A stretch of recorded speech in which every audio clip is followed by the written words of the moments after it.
Good morning, everyone.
So, if we consider meaning that is what we are talking about.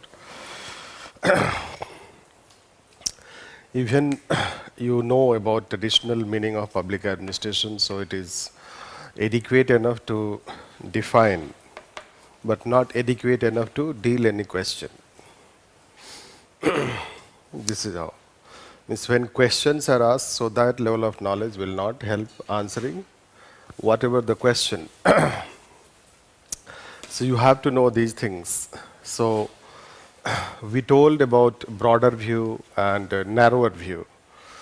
That broader view and narrower view was related with in terms of whether thinkers are taking into consideration policy making and policy implementation, or they take only policy implementation.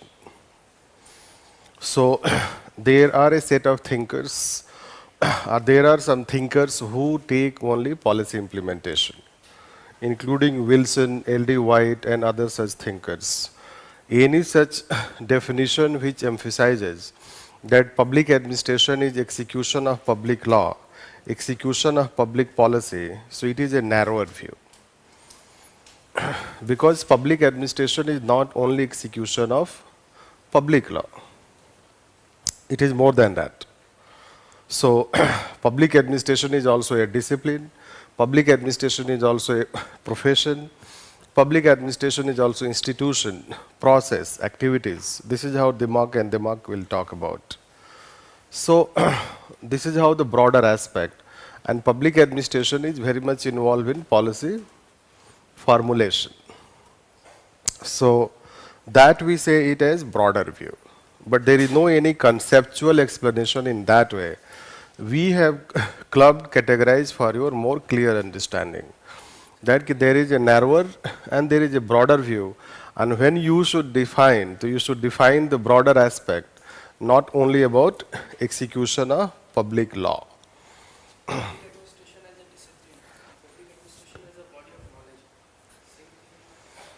Right. As a body of knowledge, and when you say discipline, so it is more or less same. But body of knowledge is representing or just referring a kind of entity. It may not necessarily be discipline. This is how the difference. But in general, both are same. This is how. So whether you say it as a field of body of knowledge or you say as a discipline, it will be largely same. Right. So context dependent when we talk. So this is how the meaning of context. Context means situation and environment, they have been changing. And when the situation and environment, not environment like physical environment, that is ecology environment. So that is not here environment means. Environment means changes in society. So environment, we mean that once you had laissez-faire era, then you have welfare era, then you have corporate era, then you have corporate welfare competitive era, which is the present time. So basically one is classical era, largely they have defined. Most of the definitions were given during classical era. And that is how, let's say that one more aspect or common aspect will be in definition is more influence of management. So there will be more influence of management, be it definition given by Gullik, Urvik, Simon, etc. They will bring more management orientation. Like Urvik says, public administration as nothing but getting things done. And he also says management is also nothing but getting things done. So this way they equate both public administration and management as the same. So, but if you go further, there is a public policy approach. And Paul Appleby says equates administration with politics. So he says administration is nothing but politics, and it is all about politics. Now, politics is not the politics that we play. When he says, so we play lots of politics in our day-to-day life, that is dirty politics. So, politics is not about the way we have in our mind, or it transpires in your mind when politics term is taken. Rather, public administration means politics. It means public administration role in policy making. When he say public administration means politics, means he is defining that. He means not that public administration is politicized or it must be politicized. This he is not talking. Rather, he is saying that public administration cannot be separated from politics, and it is very much in politics, means it is very much in policy making. This is how it is. So, he does not, equation does not mean that both are exactly the same. This is how you should write when it is asked. And Paul Appleby, when we'll talk later on.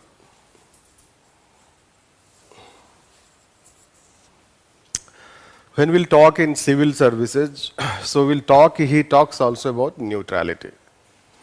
He has also given certain views on concept of neutrality, and he favors also neutrality. So that is how, let's say that he does not mean politicization of administration, rather it is public administration is very much in politics, means policy making, and policy making is one such important function of public administration. And that is how there is a separate chapter also on policy making or public policy. So this is how the definition, but when we come to this globalization era, public administration got one more activity, that is called regulation and facilitation. That is the new function. So public administration got one more new role, which we say as regulation, facilitation, or you say it as steerer rather than rower. So this, and in this era in 2008, a new definition was given by Minnebrook Third Conference. So Minnebrook Third Conference gave a definition of public administration. So after a long time, we got a definition, which is very broad definition. Which is very broad definition, and that is how it is considered as socially embedded process of dialogue and action for promotion of human flourishing for all. Right. So socially embedded process of dialogue and action right, for promotion of human flourishing for all. So human flourishing is a very common thing. It is more values oriented, and it is dialogue and action. So dialogue is related with academic aspect, action is related with implementation aspect. And socially embedded process means, if you remember, Wilson even that time told that public administration must be grounded in American ethos. So when he says American ethos, it is socially grounded. This is how it is socially embedded. That is called public administration cannot be dissociated from its environment. So let's say that a definition has been given which is very different from the definitions given this time. This time when we were having definitions, so largely we were saying public law, public policy implementation, realizing some common goals, common objectives, but there they have more defined in terms of certain values term. And can we say that there is also a definition of public administration, or can there be one definition of public administration? That this, so it is very, right, don't be more reactive, right? So there cannot be one. You are not an academician, so right. That is also a question. So that is how we'll deal in the end, that can there be a single definition of public administration? Right. So it is, answer is neither yes nor no. Right. So there was a person known as Dwight Waldo, and he says that having any one single line definition, a two-line definition, would be a mental paralysis. That is how you are influenced by it.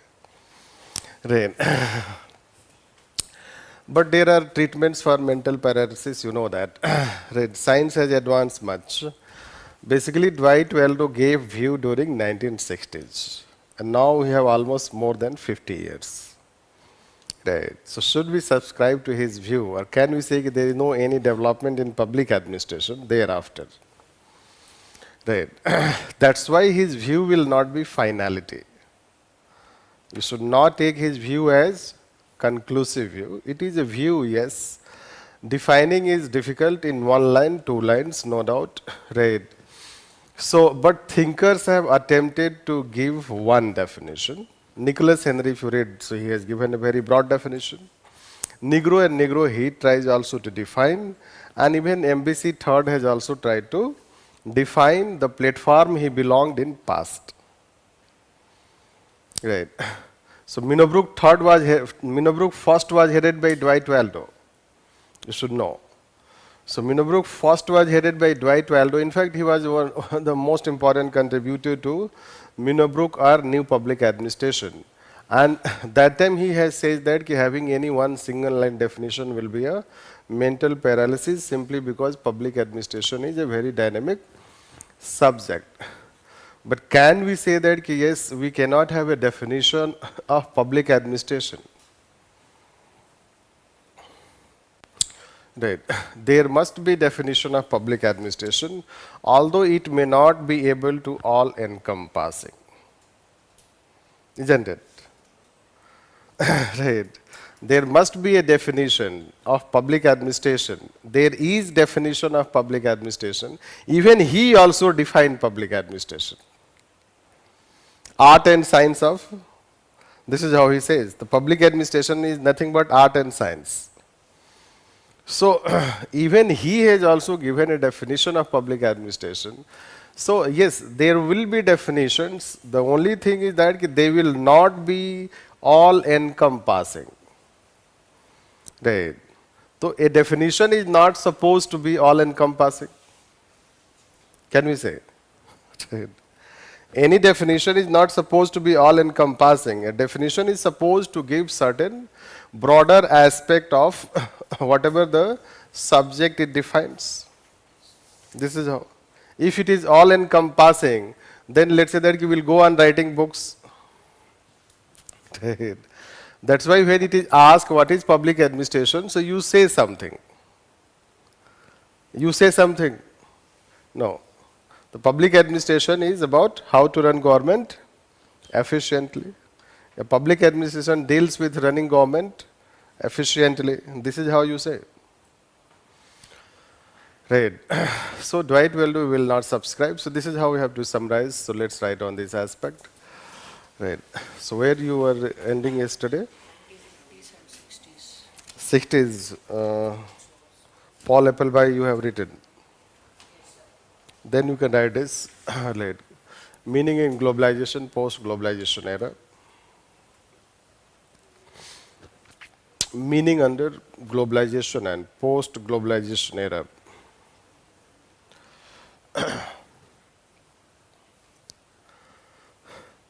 It further underwent change.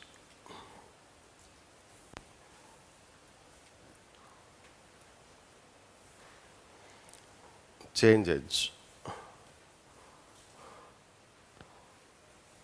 And some new functions were added to public administration.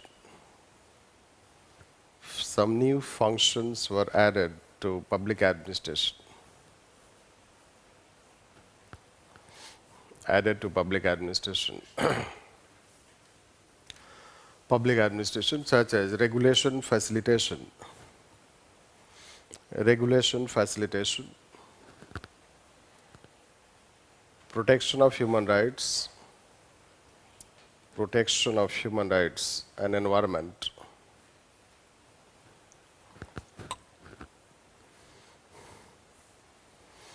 Environment.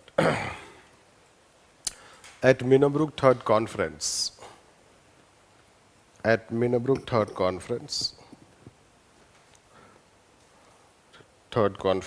a definition was given. Definition was given as socially embedded process of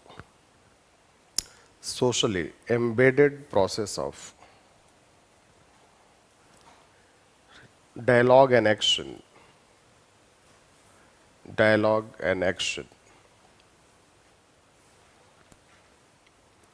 for promoting human flourishing.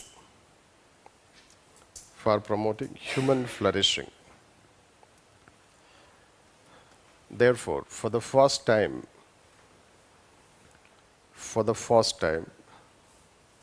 public administration was tried to be defined.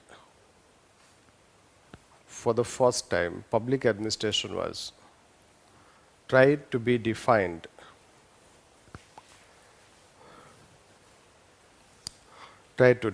in contemporary times,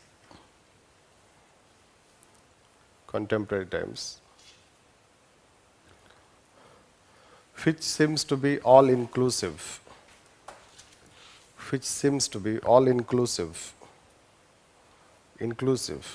or representative of present society.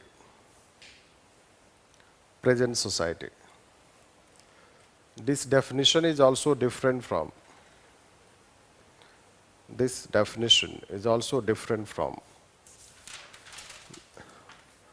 definitions given during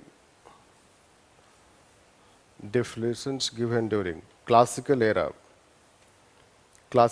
of public administration.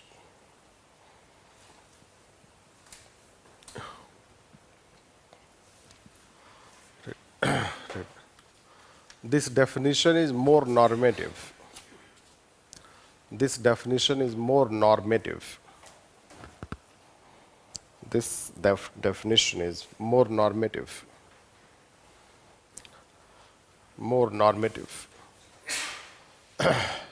Which is due to greater emphasis on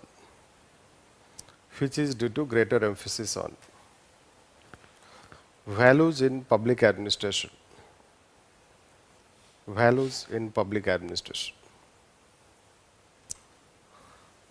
Changing background. Therefore, the meaning of public administration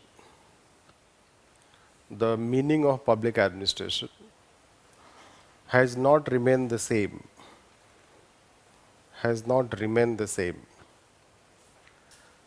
It has changed.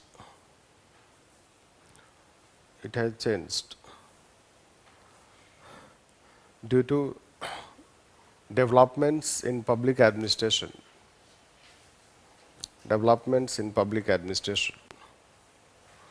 And also is associated with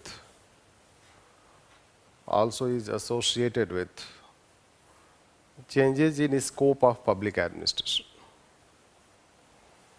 changes in scope of public administration or role and functions of administrative system. Role and functions of administrative system. Role and functions of administrative system. What we are trying to say? We are saying that meaning has been changing as per the context, and the context we are trying to make it more specific. Context is about developments in public administration. Context is about changes in the scope of public administration, or context is about changes in the role of administrative system, that is called role of government, state. So their roles have been changing. Can we say? So nowadays role is sabka vishwas. No, after Vinash. Right. So the question is that it is added role, right? A new added role. So that is how you'll find. Let's say you have to win the trust of people. How you'll have to win the trust of people. So you have to right, do something else for that. So you don't have to merely implement schemes, policy, programs. The government is not supposed to merely implement schemes and programs. Rather, they will have to go for more values aspect. This, so that is how we can say change in one objective. Anyhow, so now we'll write that Waldo contention. So let's write that. Whether public administration can have, whether public administration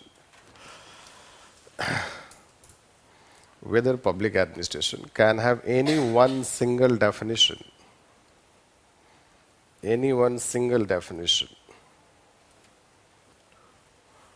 or is there any problem in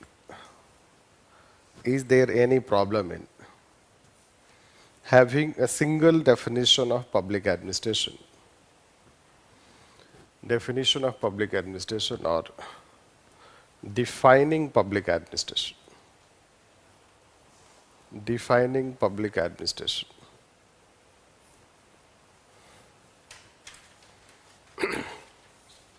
Right. So let's write Dwight Waldo. Dwight Waldo is stated that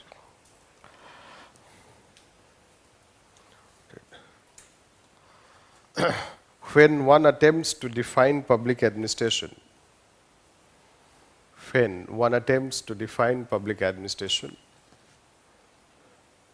define public administration in right, any single line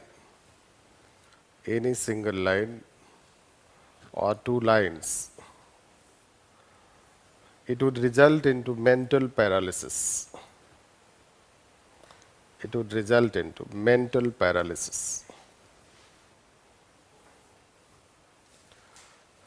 In other words,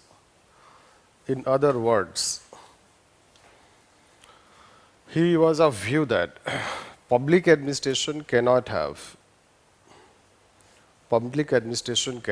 first a single definition.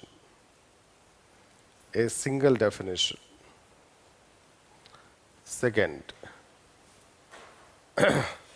any single definition will not incorporate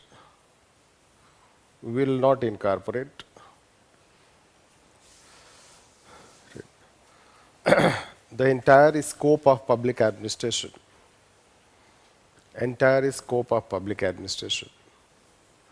as it is very dynamic.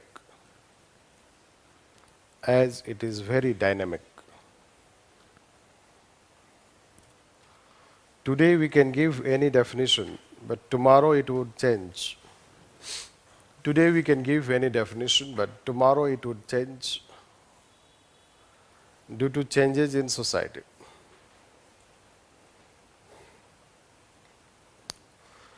Due to changes in society.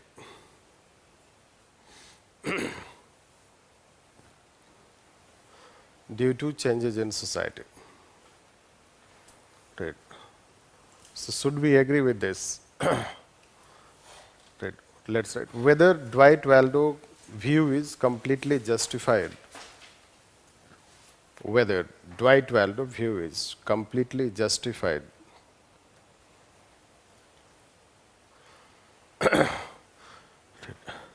To some extent, it is justified. To some extent, it is justified. As one cannot deny the fact. One cannot deny the fact that public administration is a dynamic subject. Public administration is a dynamic subject.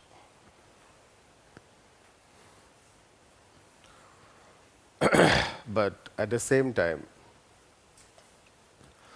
one cannot also deny the fact. One cannot also deny the fact that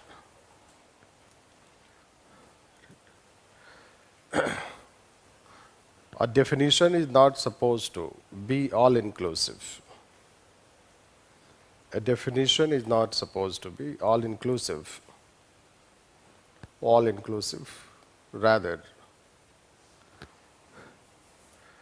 it should incorporate the broader aspects of the subject. It should incorporate the broader core aspects of the subject.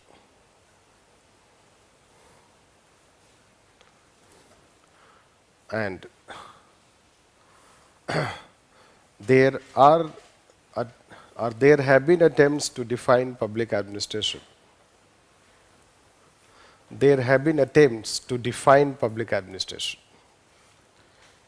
Even he also defined public administration. Even he also defined public administration.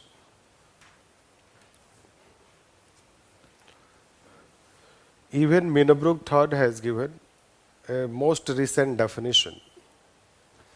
Minnebrooke III has given a most recent definition. A recent definition.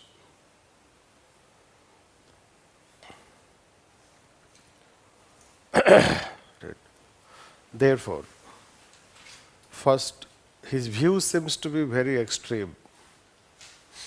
His view seems to be very extreme. And second,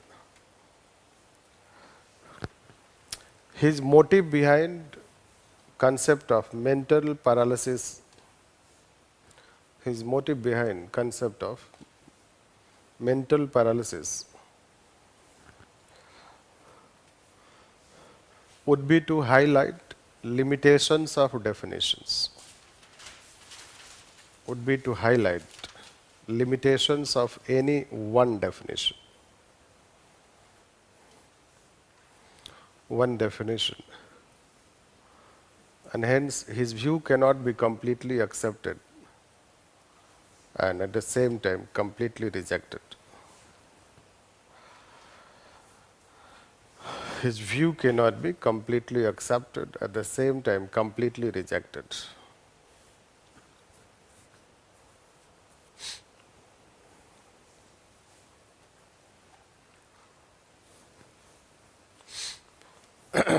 So that is how it is. Right. Is it clear? So definition part we end. We will take a scope of public administration. So let's take a scope.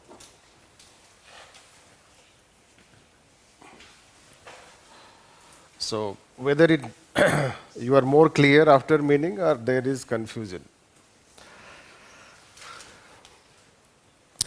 Are you able to understand?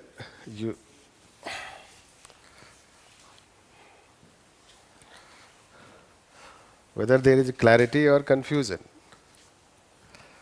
पता चलेगा बाद में.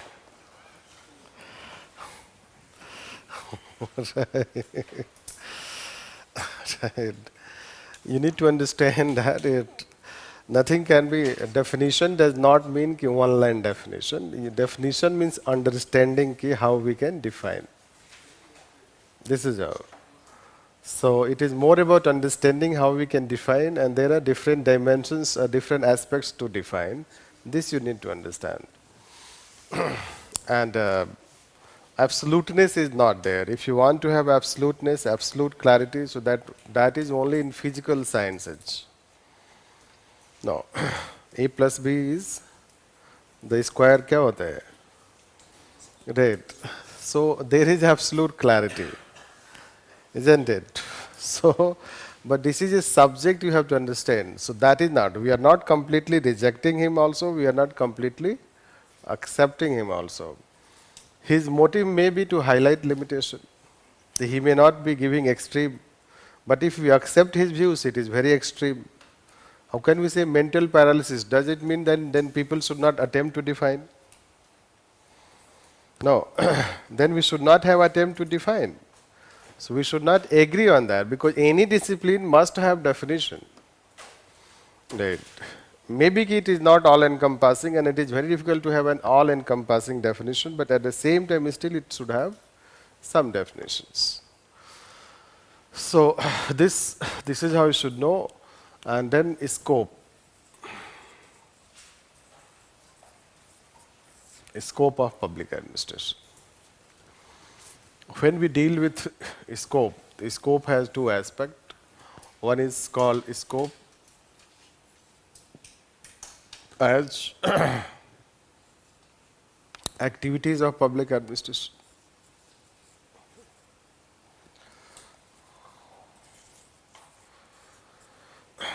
Right. And scope as discipline of public administration.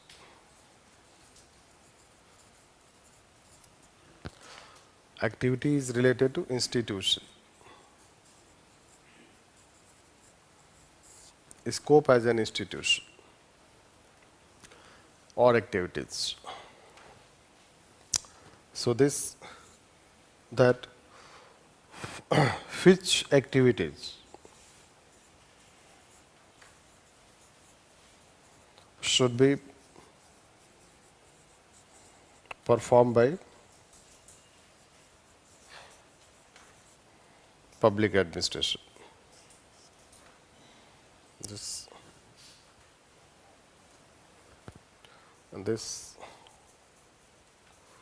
which subject matter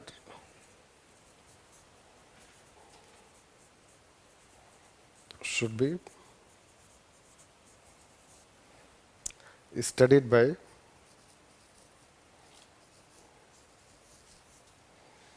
public administration.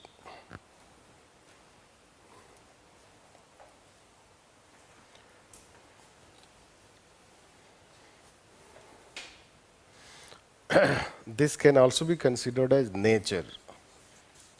Nature is related with nature of public administration or activities of public administration.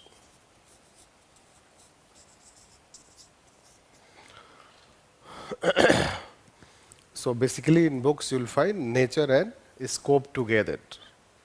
So they will discuss nature and scope together. Right. So basically they consider this part as nature and that part as scope. So one is related with activities, other is related with subject matter of inquiry. Because public administration, so it is, we take generally two aspects, one is discipline, other is institution. So as an institution, is public administration, like say Indian administration, means you as a bureaucrat, which activities you should perform? Right.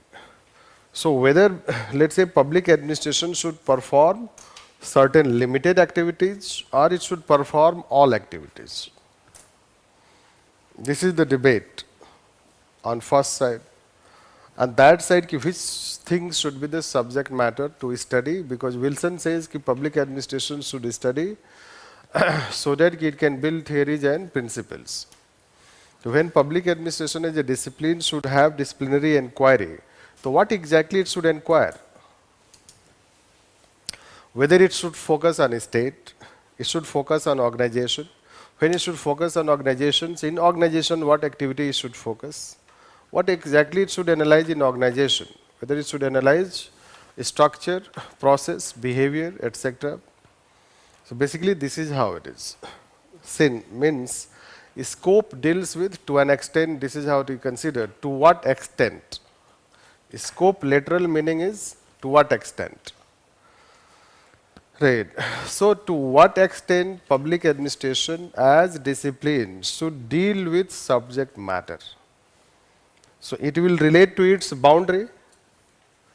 So, basically, it is about boundary as a discipline. Okay, what should be the subject matter?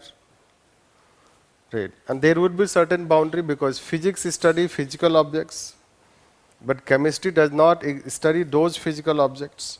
No. So, there is a difference, but there is a physical chemistry also. No. There is a political economy also. So you'll find that ki any such subject has its own defined boundaries. Right? It has defined boundaries, but at the same time, certain aspect of boundaries are blurred. So scope basically was ki what subject matter of inquiry should be, basically to define its boundary. And similarly, what activities it should perform. So again, to define its boundary. Ki public administrators means administrators should perform which activities. Whether they should focus only at middle level, or at policy level, or at policy implementation level. Whether they should perform only the activity of executive, or they also perform the activities of legislature, judiciary. Right. When we say public administration, so does it mean it deals with also, let's say, from manual to managerial to senior level of functionaries? Or when we say public administration or civil servants, so it only means middle level of functionaries? This, for instance, when you civil servants you say, the civil servants we refer only to certain class of people? Right. Certain class of people? No. You don't say a teacher civil servant. You don't say a doctor civil servant. You don't say a clerk civil servant. Civil servant is one who has qualified UPSC examination. That is called civil service examination. Right. But that is on the basis of what is the culture in society. It is not definition. The day you define civil servant, so a clerk is also a civil servant. Right. A teacher is also a civil servant in Japan. They have a broader definition of civil servant. Right. So that is how basically activities part will try to make it clear. And activities part will have, let's say that narrower view, broader view, managerial view, integral view. This you should know. So there are two views, two perspectives. One is called narrower and broader.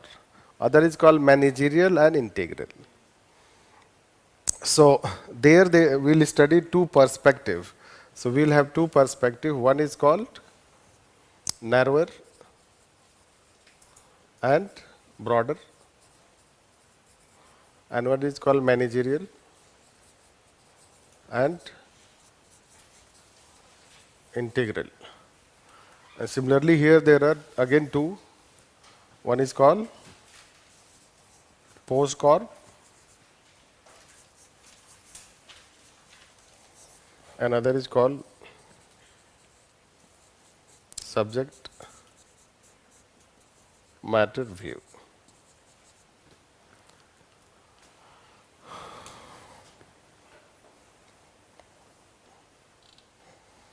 Subject matter view. This is managerial, integral, narrower, broader.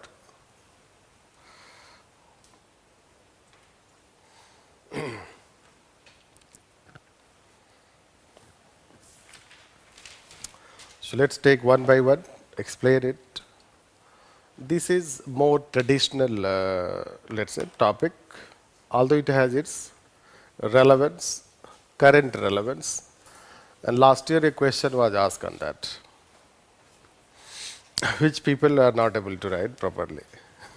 Right. So anyhow, let's write on this scope. Right. Further, you can write. So we'll deal this scope of public administration as an institution. Scope of public administration as an institution. Right. It is concerned with which activities should be performed by public administration. Which activities should be performed by public administration. Which activities should be performed by public administration. Public administration. And there are two theoretical explanations. There are two theoretical explanation. First, managerial and integral. Managerial and integral. And second, narrower and broader. Narrower and broader.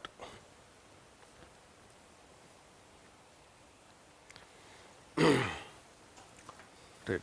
The first theory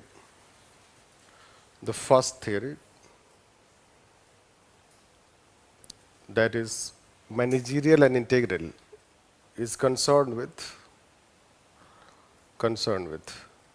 activities at organizational level. Activities at organizational level.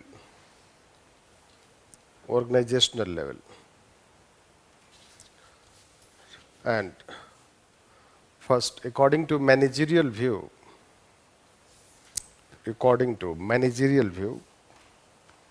public administration deals with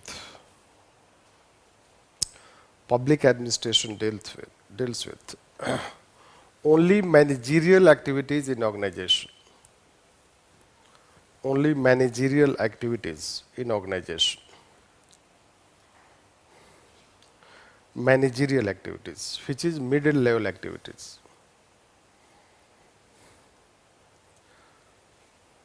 Middle level activities. This view is taken by Urwick and Simon.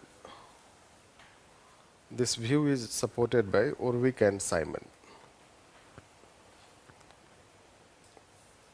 Integral view.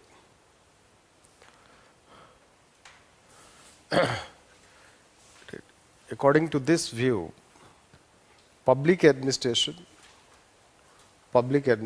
performs all activities in organization.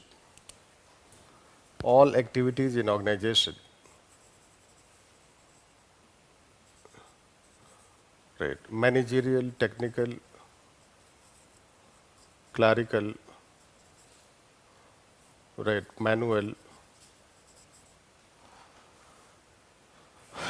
Right. Public administration performs all activities from managerial to clerical, means manual.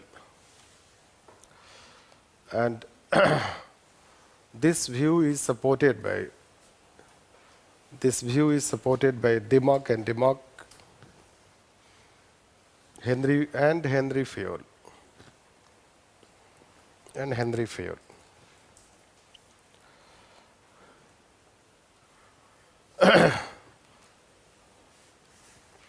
Next, according to second theory, let's say the second theory, narrower and broader view. According to second theory, that is narrower and broader view. Public administration should deal with which activities of the three organs of the state.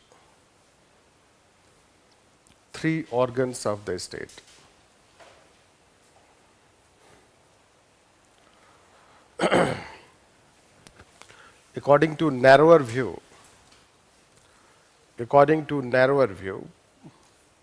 public administration should deal with only the executive branch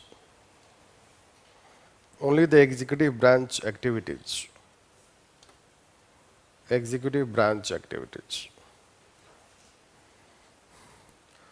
And according to broader view,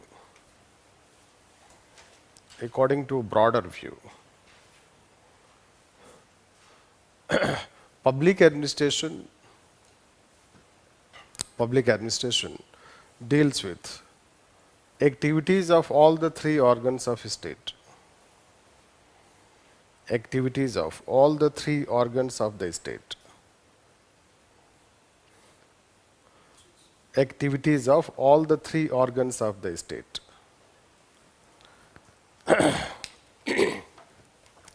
Right. All the activities of the state, such as first, public administration is about public administration. Main role is policy implementation. Public administration, main role is policy implementation. Second, it also gives policy advice and deals with delegated legislation. It also gives policy advice and deals with delegated legislation. Delegated legislation. And third, it also deals with judicial administration. Judicial administration. Judicial administration. Willoughby gave broader view. Willoughby gave broader view of public administration.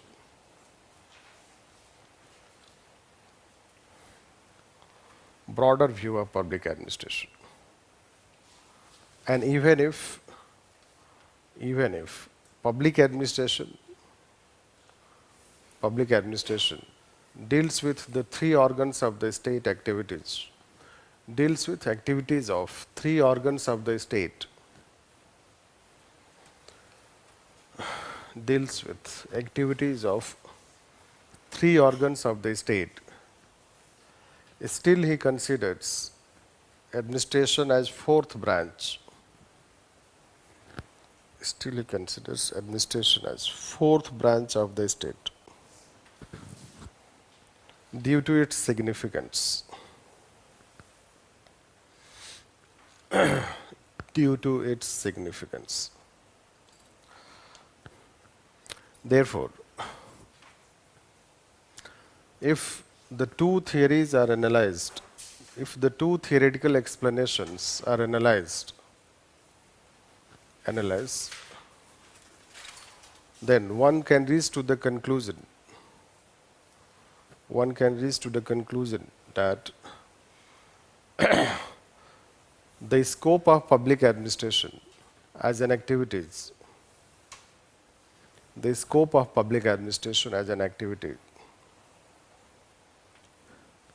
is very wide and broader view and integral view are considered acceptable.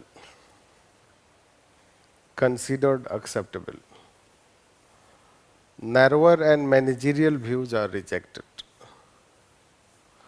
Narrower and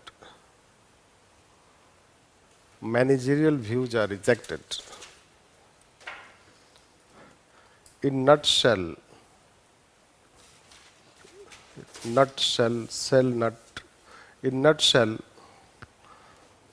public administration deals with all the activities of a state. Public administration deals with all the activities of a state. Right. तो जब यही line बोलना था तो इतना history क्यों बताना? Right. Isn't it? So you have to know all these things. Right. So they are theoretical explanations. Right. Which activities it should deal? So it is very clear that it deals with all the activities. Be it executive, legislature, even it deals with market activities also, civil society. Today it is all encompassing. And as far as, let's say that activities of organization are concerned, so any activities of organization is dealt by public administration.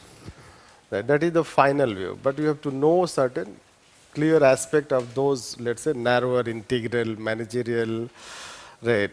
Broader view, what they are talking about. So one theory explains at organizational level, because we deal also with organization theory. That's why one view is related to managerial and integral. And you will find that some thinkers focus at managerial level. Like Simon, decision making is more at managerial level. Right. Even classical theory focus is also at managerial level, but they do not ignore other aspect of organization. That's why Henry Fayol comes in broader school, integral school.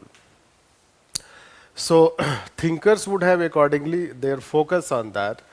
And public administration, largely if you talk at organizational levels, it focuses at managerial level. But at the same time, if you find, so Taylor had studied at shop floor level, right? So largely workers are studied, if experiments are done, Hawthorne experiment. The Hawthorne experiment has also been done on the basis of studying workers, right? And then you propound a motivation theory. So you study the motivation of workers and you propound a motivation theory for all, right? This.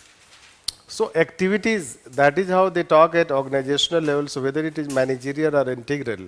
But then other aspect is public administration, so then it is about state, and the state has 3 organs. So at that level, whether what public administration should deal with, whether it is concerned only with execution. So if you talk about execution, so this is how, let's say, LD White will give a narrower view in terms of broader and narrower. There can be different thinker at different place. Some thinkers can be here, and let's say some thinkers can be there, and there can be also cross relationship, right? But those things are not needed to know, because public administration you don't have in prelims, right? So you don't have to know that specific aspects. But there can be a possibility that, let's say that LD White, as far as activities are concerned, he has a broader view. And he includes all activities at organizational level. But as far as definition of public administration is concerned, he is a narrower viewer.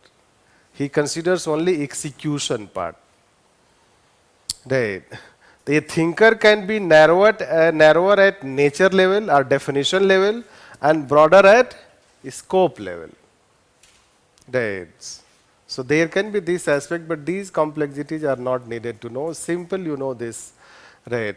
And thinly you know about the concept, because it is not going to be asked in that way. It is not a theory, right?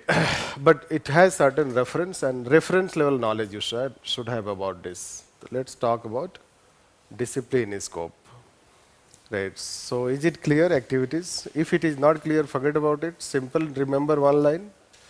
Right, public administration deals with all activities of the state. Right. Isn't it? Or at least you should memorize, yes, there are 2 views. Minimum level of expectation. Right, otherwise there is no challenge in understanding. It is clear. One is about state level activities, other is about activities at organization level. So, discipline, scope of public administration as a discipline. Right. It is concerned with what public administration should study. What public administration should study?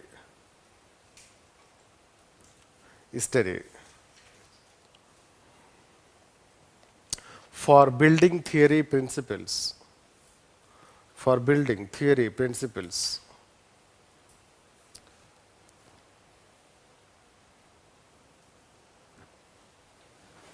Building theory and principles. Right. There are 2 views. There are 2 views regarding subject matter of discipline. Regarding subject matter of discipline.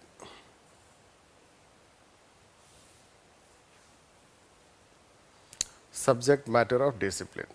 First, post-corp view. Post-corp. Post-corp view. Post-corp you may be knowing. No. So for you, just for explanations, it is planning, organizing, staffing, coordinating, reporting, busting. This is how it is. Directing, right, this is how. So directing, coordinating, reporting, and busting. So these are the activities. So let's write that. Post-corp concept was concept was given by Gulick and Urwick. Gulick and Urwick. Gulick and Urwick. I guess I will not write now. You should write. So Gulick and Urwick. Right. It represented classical era. It represented classical era. Macro characteristics. Macro characteristics as functions of managers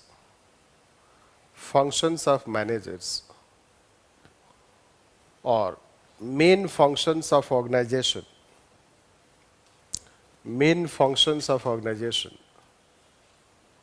for achieving efficiency and productivity. Main functions of organization for achieving efficiency and productivity. For achieving efficiency and productivity. And therefore, post-corp was also advocated as subject matter for study. Post-corp was also advocated for subject matter for study, for building theory and principles. For building theory and principles.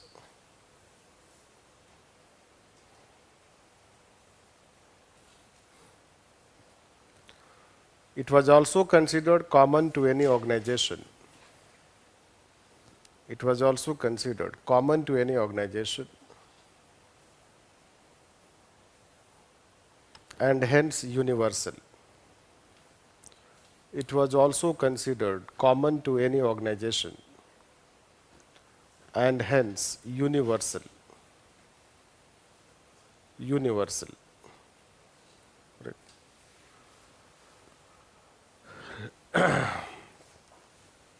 So basically, let's say that post-corp means what we should study in the organization. So planning aspect, how planning is done, organizing, budgeting, reporting, staffing, coordinating. So these things you should study on organization, and if you focus and you study of these activities, and if you improve these activities, so that is how there will be efficiency and productivity. And that is how, let's say that the classical era macro characteristics was this. The classical era common aspect, if you talk about Taylor, Henry Fayol, Gulick Urwick, and Max Weber, they talk largely about post-corp activities. Scientific management. So scientific management is about how to have science of management. And science of management is about, again, planning, organizing, staffing, and busting. Similarly, they have given PO CCC. So Henry Fayol gave PO CCC in place of post-corp. Planning, organizing, commanding, controlling, and coordinating. And similarly, now Gulick Urwick, they have given like this. And Max Weber ideal bureaucracy characteristics are nothing but a kind of post-corp. Right. And then thereafter, if you talk, so again the focus has remained on managerial aspect. The most of the motivation theories, leadership theories, they will focus more at managerial level.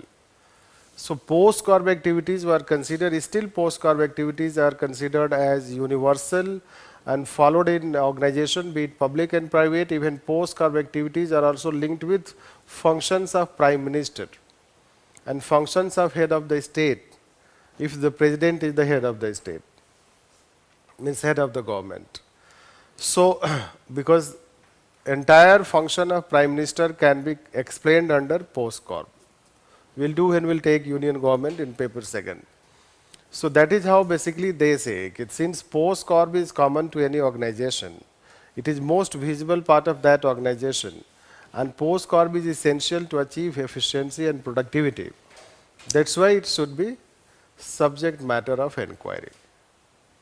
Right. But does, let's say that it take into consideration the broader aspect, or does it ignore other aspects? Can we say post-corp is common to all organizations? And if post-corp is common to all organizations, then can we say it is relevant for all organizations? It can be common to all organizations, but it may not be relevant to all organizations. Right. It can be more secondary. For university, teaching quality is more important than administration of that university. No, it will have a separate administrative department. Isolated, isn't it?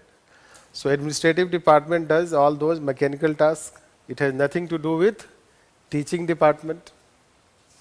So in university, let's say that the main task is not post-corp. Right. In military, there can be main task of post-corp. Military is more concerned about planning, organizing, etc. Right. But again, a research organization like say ISRO, so post-corp is not the main function. Staffing is not the main function, research is the main function. Right. But in military, staffing is the main function. Who should be posted at which place? Mobilization of the forces. You have to keep them always active, isn't it? Because war does not happen, war happens after some decades. So by the time, how you will keep them active? Right? So you have to mobilize, keep mobilizing, keep replacing. Right. So that is how, let's say, there should be more planning, and you have to plan for the war, etc. But a research organization is more concerned about research, innovation. Be it however, organization in chaos, but there should be innovation. Right. Its end result is research. Right. Not that just pin drop silence. Right. So be it chaos, but you bring innovation. So that is how, let's say that it's a flaw like this. They have taken narrower view. Right. So post-corp is also a narrower view, not a broader view. Right. Because if post-corp becomes common to any organization, and if we analyze all organization, it means we are treating all organization as the same. It means we are saying that all organizations are performing the same nature of function. Right. And they have the same nature of problem. Right. But again, let's say that staffing may not be a problem. Staffing may be a more problem in business sector because people frequently leave. Isn't it? Staffing may not be a much problem in government sector, can we say? Because you leave only after pension, retirement. Right.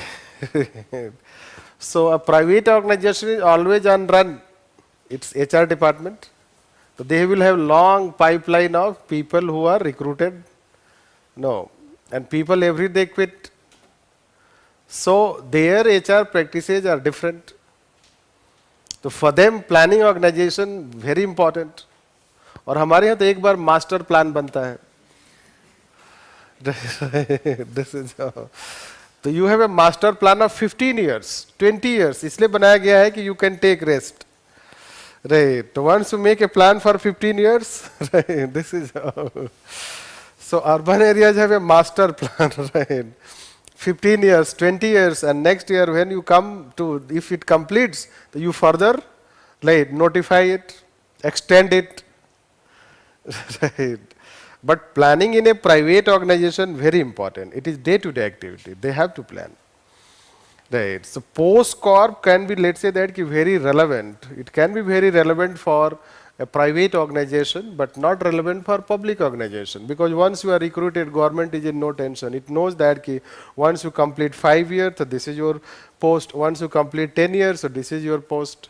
No, once you complete 20 years, so this is your post. This, it is well defined. So there is only one Ministry of Personnel. The Ministry of Personnel is dealing with lakhs of employees. Right, and simply they have to see the time scale, etc., and promote. The Ministry of Personnel is for entire civil servants in the country, but in private sector, recruitment is very complex task. Every year they have to recruit. Right. This is how it is. So you cannot treat all organization as the same. That is how subject matter view takes into consideration the different subjects of organization. Right. Different subjects means organization to organization it would differ. Different organizations have different functions, and those functions should be matter of disciplinary inquiry for building theory and principles. This is how it is. And that is how subject matter view. So let's write on this subject matter view.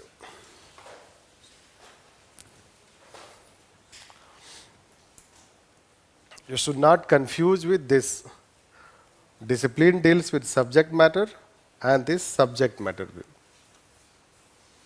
Since both places subject matter is written, so don't get confused. Right. This subject matter means what subject it should study. So one is saying that this is the subject. Other is saying that no, subject to subject it will differ. Means organization to organization the subject matter will differ. That is how it is. So subject matter view. It rejects post-core view. It rejects post-core view. Post-core view and states that all organizations may not have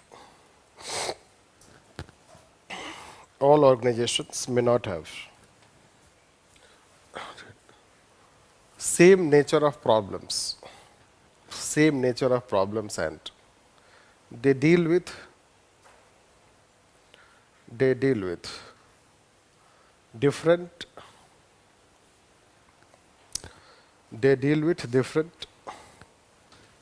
subject matter.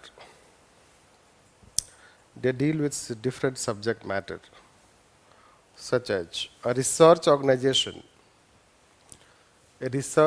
based organization is more concerned about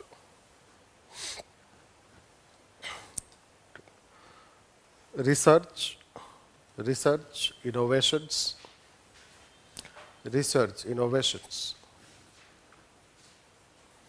Similarly, university as an organization,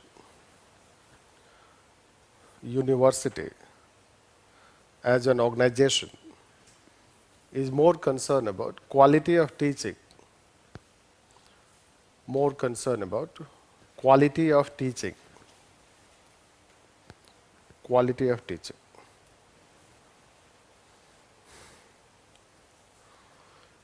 A military organization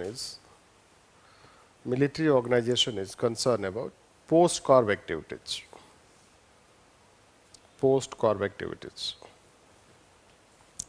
Therefore, to some extent, even if post-core activities are common to all organizations, but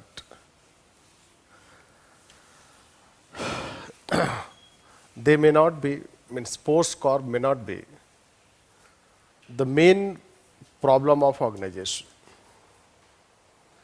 Post-core may not be the main problem of organization. And hence,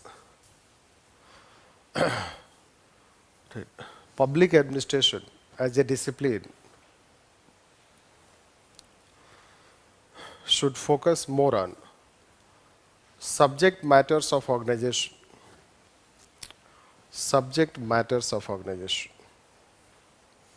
rather than post-core.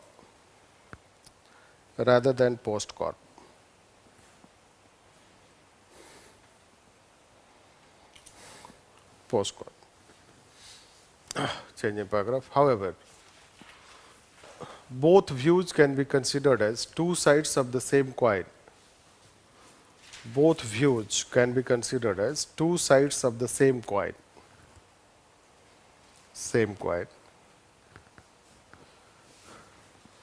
That is, both are important. Both are important. Both are important. As far as public administration is concerned, public administration is concerned,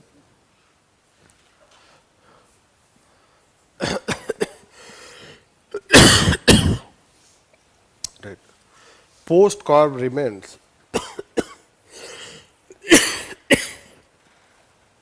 post-corp remains an important function. Important function. That's why, be it classical theory, behavioral theory, or even new public management,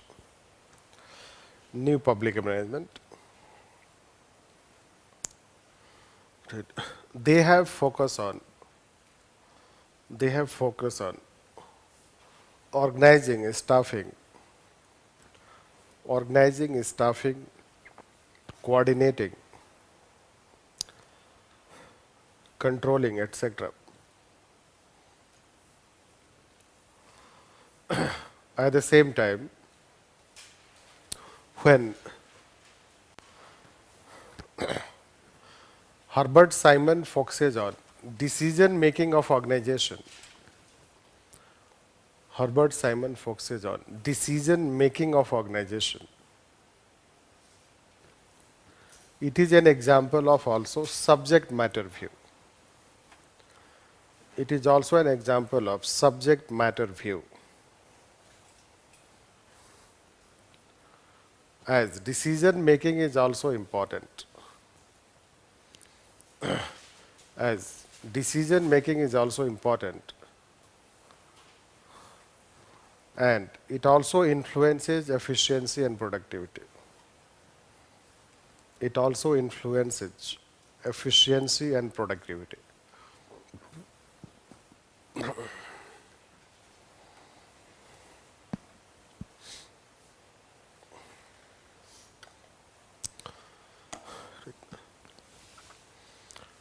Are you able to understand? See, classical era is characterized by post-corp activities.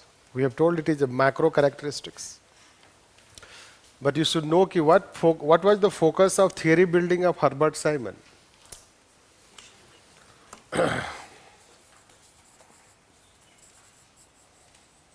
So he has given decision making theory. So he is not focusing on post-corp, planning, organizing, staffing, busting. If you take Taylor principles, Fayol principle, Gulick-Urwig principle, or Max Weber, so they will have certain elements of post-corp. That will be common. But when Simon comes, so Simon is focusing on decision making. So decision making is not post-corp. Decision making is a subject matter. Organization has many other subject matter. Right. So decision making is one, motivation is another. So how people get motivated, or how motivation influences efficiency? So you have a motivational theories. So similarly, there can be other, let's say, other theories which you talk in public administration. This motivation, then how situation influences decision. So you have contingency theory. In chapter 4, right, situation. The how situation influence, right, because post-corp may not remain same, or staffing may change during emergency time.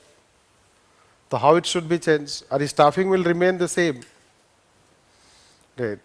So when staffing will remain the same during emergency time, so you know what will happen. So this is how, let's say, subject matter will change. That's why there are different theoretical developments, so different theories, or many different theories we have, which they will focus on subject matter or the problems of the organization. And that is how, let's say, both views are there. So both views can be taken as subject matter, right? But in a way, you should understand, again in general sense, public administration as a discipline should study all those subject matters which are dealt by the state. No, which are dealt by the state. Why? Because public administration as a discipline deals with the state. How state should be run efficiently. So how state should be run efficiently, the subject, how state should be run efficiently is the concern of the discipline. Therefore, the discipline should deal with all those subject matters, all those functions of the state, role of the state, which a state performs at certain point of time. This is in general sense. The way there we told that it deals with all the activities of public administration, or it all deals with all the activities of state. Similarly, it deals with all the functions of the state. Means as a discipline, you cannot fix, you cannot clearly define what should be the subject matter. Right. The subject matter will also keep changing. Can we say? Subject matter will also keep changing. Why it will keep changing? Because state functions keep changing. Right. In a way, you should know that public administration as a discipline is domained with state. Right. Affairs of the state. What will be the affairs of the state? Will be the functions of public administration, and will be the theoretical pursuit of public administration. That way you should understand. Right. So, this is how, but it's still full aspect. This is the theoretical aspect. But can you answer a question? Let's see, last year question is there.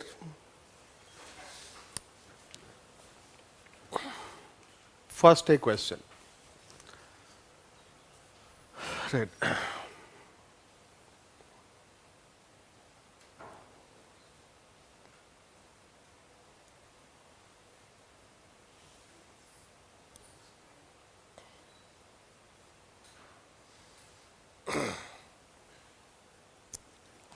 First a question. So can you answer this question? By whatever the knowledge you have as of now, so can you answer it? Not fully. Or if you can answer, so yes, I will not stop. Right. So what should be the answer?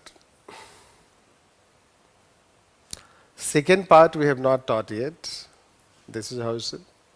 The first part is the dynamic one. We have taught you only concept aspect. This question cannot be answered merely on the basis of this understanding. Right. Whatever the subject matter view and postcard view, by that aspect you cannot answer it. You have to know thereafter what has happened. Right. That is called dynamic aspect. Right. And we have already, I don't have answers, but after some time we'll have this scanner will have, so we'll show you some answers. In that enrichment batch, we have already asked this question, and they were not able to write it properly. Right. Of them, some of already have appeared in mains last year, and I know 1 and 2 persons are qualified also. They have some poor rank, but they are qualified.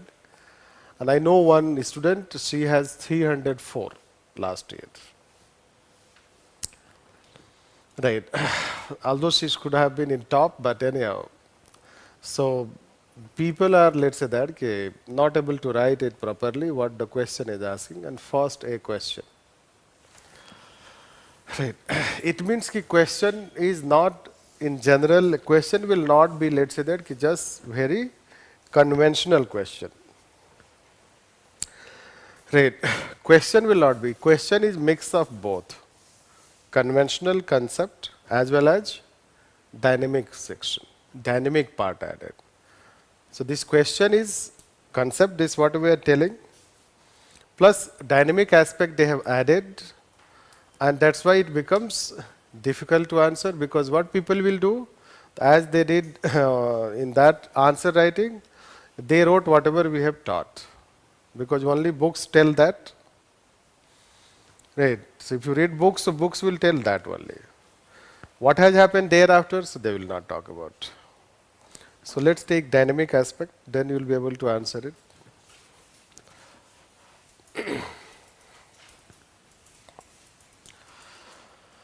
So then we'll deal with right,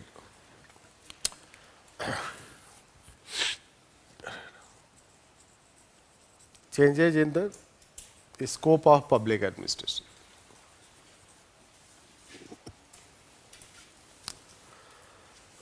Changes in the scope of public administration. Right.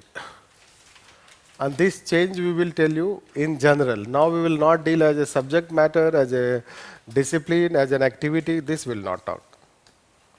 You will also not talk in this answer. Right. Otherwise, by the time you will talk, answer is finished.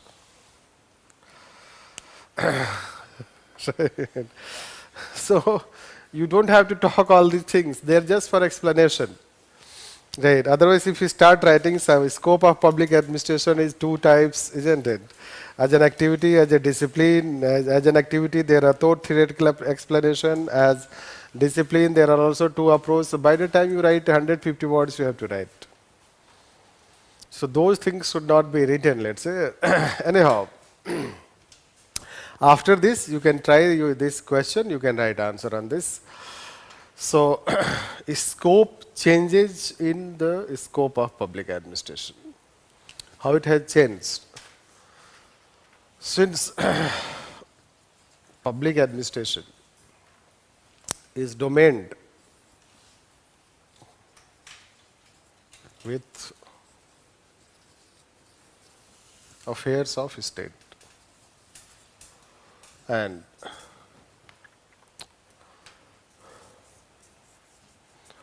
affairs of state have been changing. So the scope of public administration. That can also be introduction. When you will write this answer, so that can also be a sort of introduction. So I guess it is very clear. Domain you understand. Largely people have science background, isn't it? So the functions, roles, responsibility of public administration are linked with affairs of the state. Right. Whatever the affairs of the state are the affairs of public administration. If you remember the day we were talking meaning, we told that public administration is management of public affairs. So when public administration is management of public affairs, the public affairs are related with role and functions of state. And role and functions of state have been changing. Right. So how they have been changing? So in brief we told, again we'll tell. Right. So you should know this. Basically we say 1940s.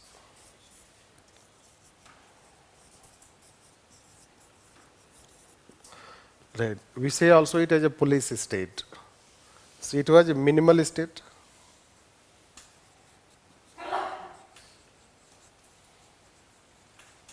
The role of state was minimal, especially in the context of business. But role of state was highest, especially in the context of law and order, security. Police state, that's why you say. Then this is how 40s and 50s happens.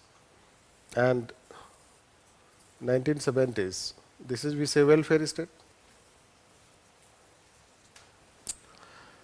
Welfare state emerged. Basically 70s and 80s are transition. They are transition for emergence of marketization. And finally 80s to 90s. This we say as minimal state.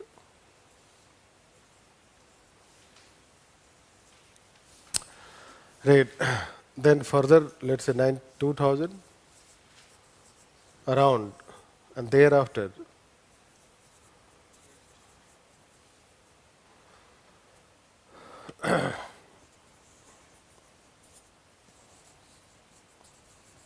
Further, we'll tell in public choice approach. There I will elaborate much, but here just you see as a reference. So basically, this is a transition.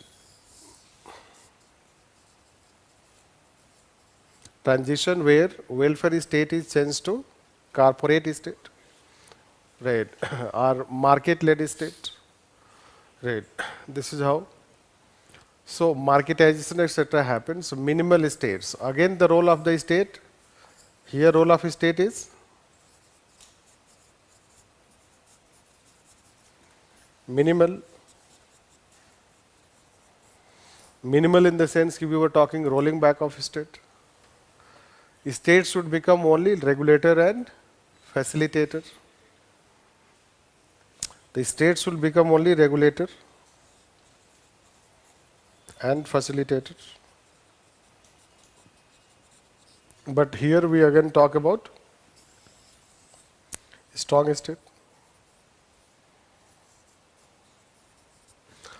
This is also example of strong state.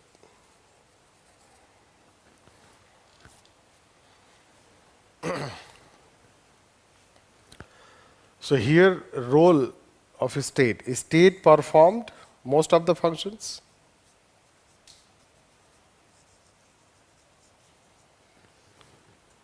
The scope was highest. State performed most of the functions, from even production to delivery. Right.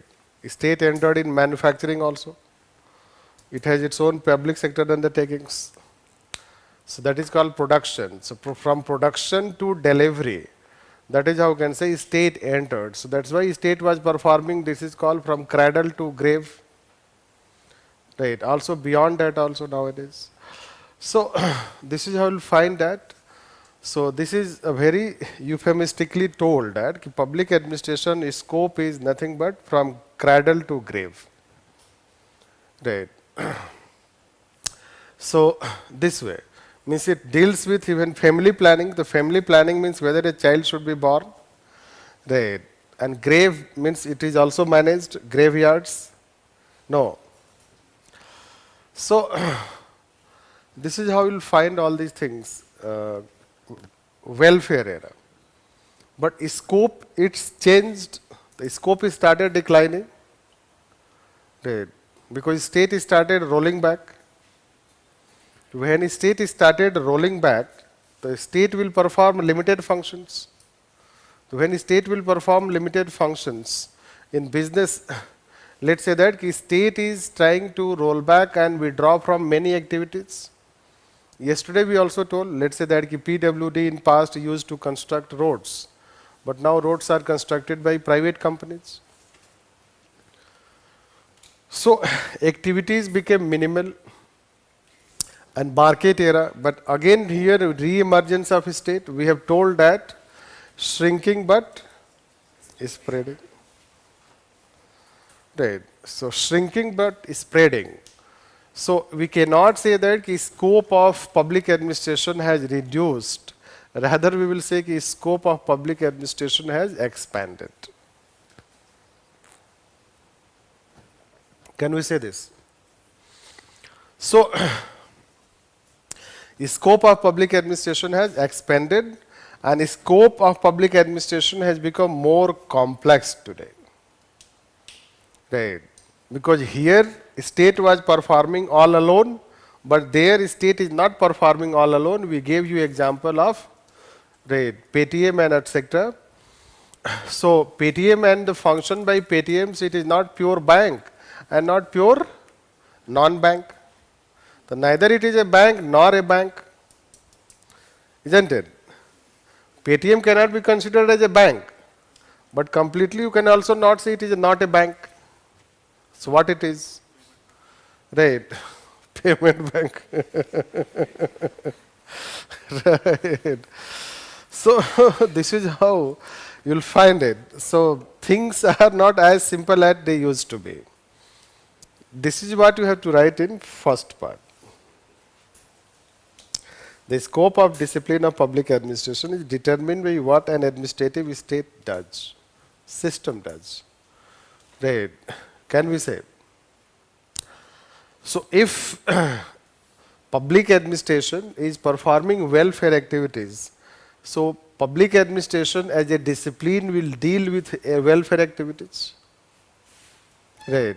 It will deal with the subject matter. So what should be the subject matter of the discipline?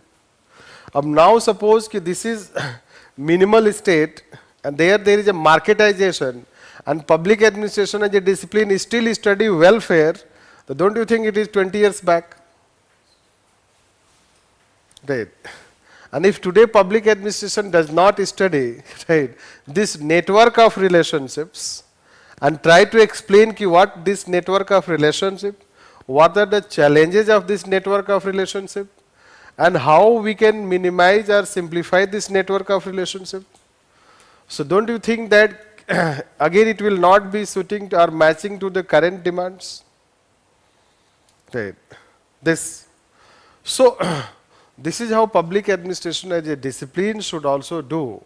Means when there is a change in the role of the state, the discipline should also change its role and study the subject matters which the state is performing.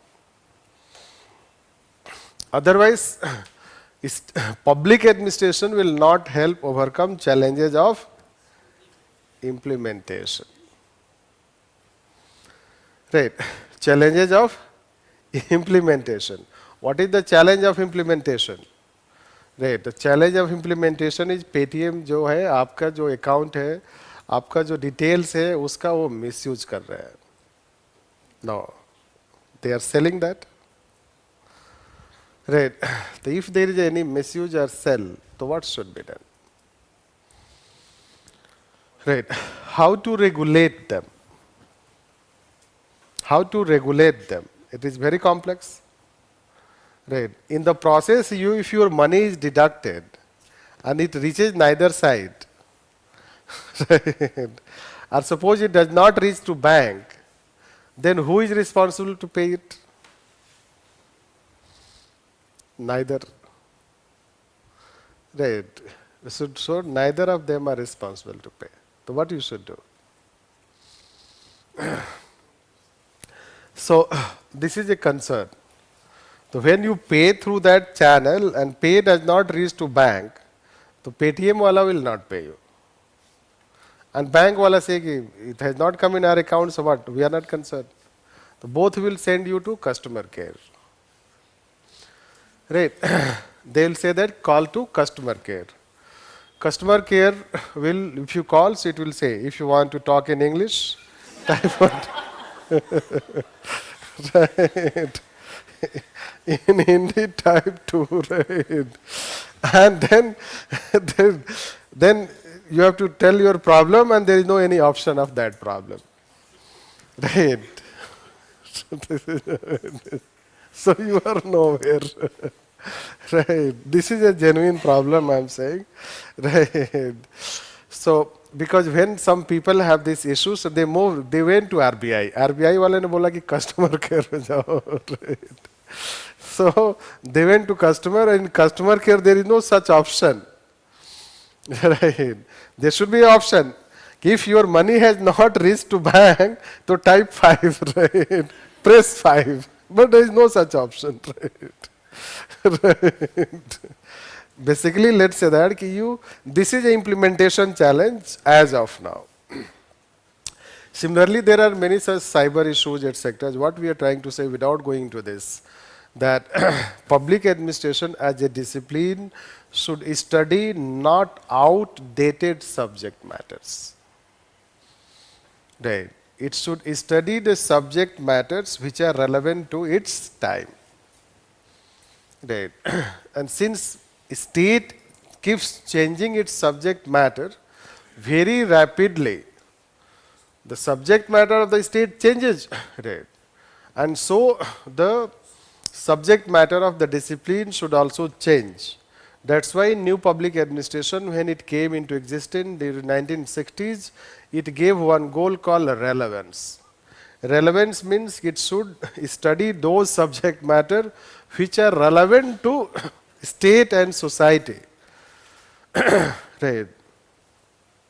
And that is how the first part means, this is how you have to understand the changes in the scope of public administration. Similarly, when there have been change, you should know that there have been changes in also theories. Theoretical development have also changed. The theoretical development have changed, right? So during this phase, since this was not working properly, the NPA came, and under this influence, public choice approach came. So theoretical developments can also be linked. So this public choice approach came, then this is LPG, NPM, and good governance, and this is called post-NPM. Right, post-NPM. So theoretical development has also undergone changes. Discipline has also undergone changes, right? With the changes in the role and affairs of the state. So let's write few lines, summarize all these things. Right. Yes. Does the scope of a state determine the scope of administration? Yes, but not completely. Right. That was the key aspect. So, a scope of public administration is determined by scope of the state, but at the same time, let's say that scope of state or functions of the state, one state, discipline does not deal with any one state function. Right. Discipline is having an independent existence, and it deals with no doubt role and functions of the state, but there are states characterization. You have developed state, you have developing state, you have underdeveloping state. Right. And all the three categories of states are not performing the same type of functions at the same point of time. Right. Like first world means the Western society, they experience industrial revolution. But developing countries have not experienced industrial revolution. Right. Then they have achieved relative stability in their development. Right. So Western society has achieved stability in development. Our society is always transition in development. पता चला आपके घर के बगल में जिसका घर है उसने तोड़ के बनाना शुरू कर दिया. Sorry to say all this. In formal way this. Right. So people you will find in Delhi. So every day or certain interval, let's say, the houses are broken and they are again constructed. Roads are broken, they are again constructed. Bridges are broken, they are constructed. So there is always construction going on in Delhi. Right. And we are seeing for almost 15 years, we are in Delhi, means I am in Delhi for 15 years, so I have been seeing it. How construction is going on, still construction is going on. Right. So first they constructed the road, then they constructed the bridges, now they are constructing the shopping malls, right? Then they are constructing the high-rise buildings, right? So construction is going on, and construction is one such major problem of the city because of its dust, etc., pollution. And construction also creates congestion in the society that results into traffic. Right. But if you go to their city, you will not find construction. That is called stabilization of development. Right. So their city is well developed. Right. Our city is not. Right. Their cities are planned. Our cities are not. That's why no any drainage work. Right. Because drainage has been built after building buildings. Right. So that is also how it will work. Right. Are you able to understand? So therefore, when you say, you have to see the state also. Right. So at the same point of time, all states will not be dealing with same nature of functions. Right. There will be some transition. Like what US state is dealing, India may not be dealing. What England is dealing, so India may not be dealing. Or Bangladesh may not be dealing, Egypt may not be dealing. Right. So this way, that's why discipline will also have certain independent existence.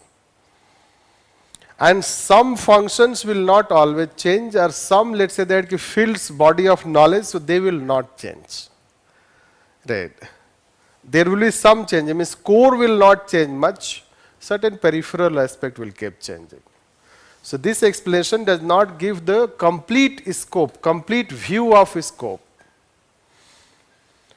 Means it's not that scope is always very dynamic and it changes in entirety. Right. Like say organization theory, like say personal administration, like say public policy, like say comparative administration. So as a field, they will not change much. Right. Their subject matter may change, but the field will not change. Right. Even in subject matters, it's not that there is so much dynamism. Like say recruitment. Recruitment has been adopted. But do you think every year we change recruitment? Training. Do you think every year we change training? It takes time. It may be 10 years, 20 years, 30 years. This is how it is. So that we have to also understand. Right. So let's write on this. Right. The scope of public administration has undergone changes. The scope of public administration has undergone changes due to changes in the affairs of the state.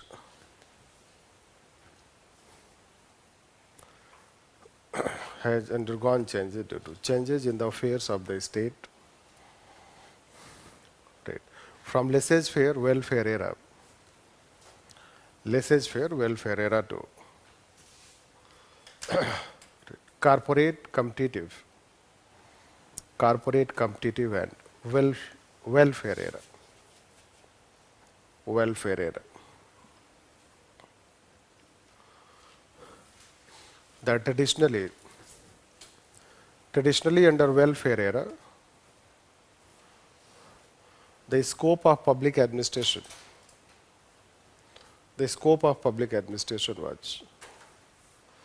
was from production to delivery of goods and services. From production to delivery of goods and services. But under market era, oblique corporate era,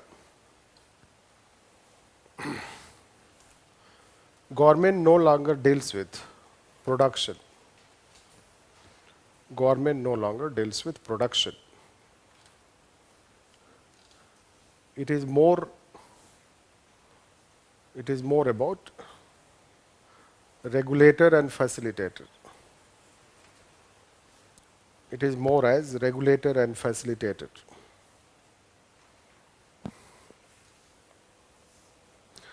Similarly, the theoretical developments in public administration,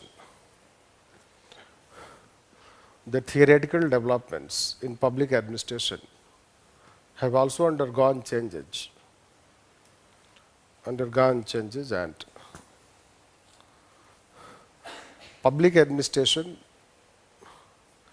in contemporary times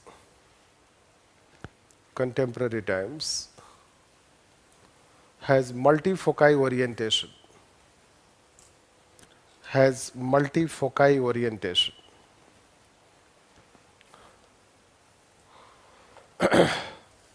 Paradigm 5 and paradigm 6. Paradigm 5 and paradigm 6 are highly dynamic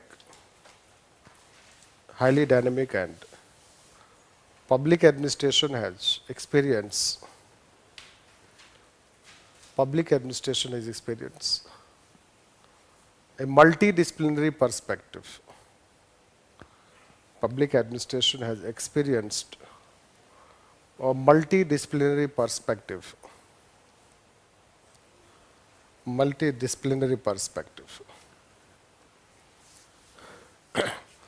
And therefore, the scope of discipline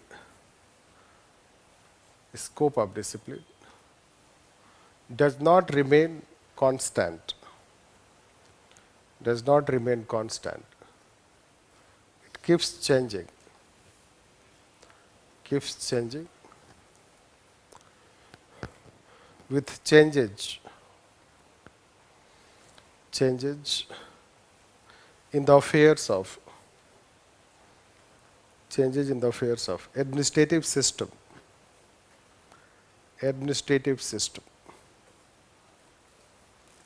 Change about. Does it mean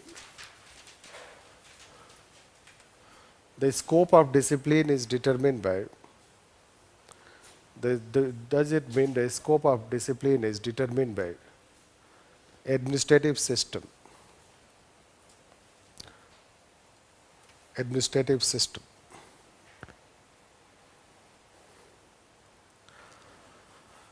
To large extent, yes. To a large extent, yes.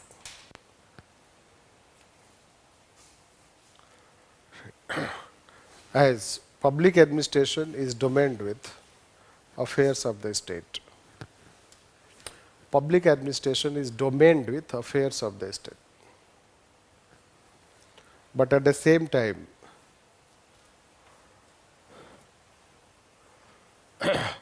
the discipline also has its independent existence. The discipline also has its independent existence.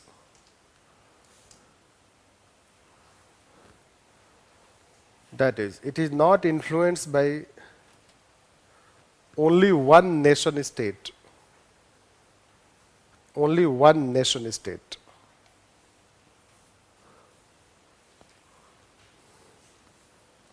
For instance, public administration as a subject is more influenced by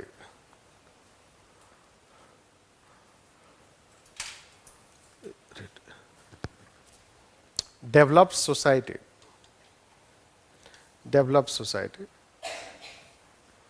rather than developing society.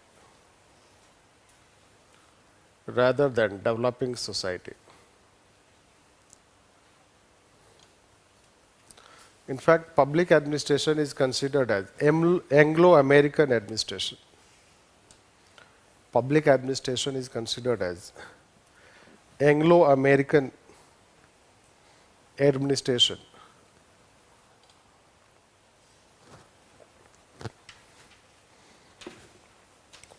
Anglo-American administration. Right. Dwight Waldo also explained. Core and periphery concept. Core and periphery concept.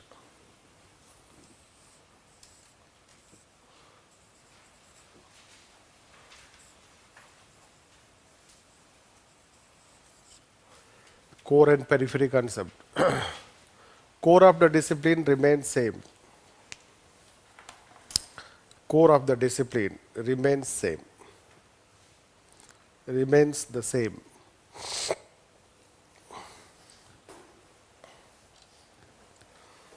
Right. And periphery keeps changing. Periphery keeps changing.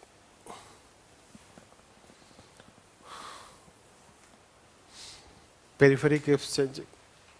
The core can be considered as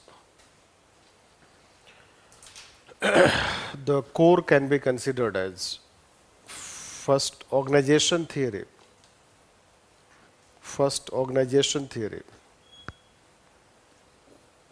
Second, personal administration. Third, financial administration.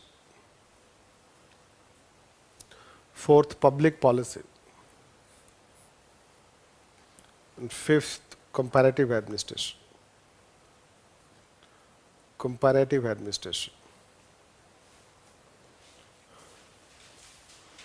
Right. Therefore, as far as the scope of the discipline is concerned,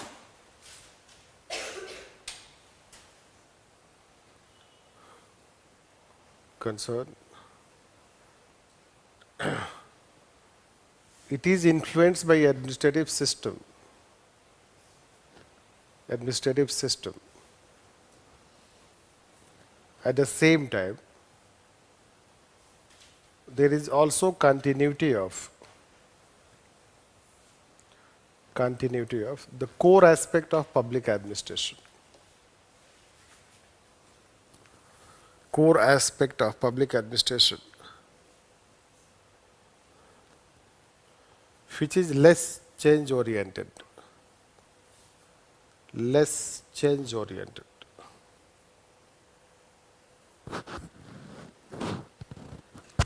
Right. Change in paragraph. And therefore, discipline, the scope of the discipline is not boundaryless. The scope of the discipline is not boundaryless. Its boundary is defined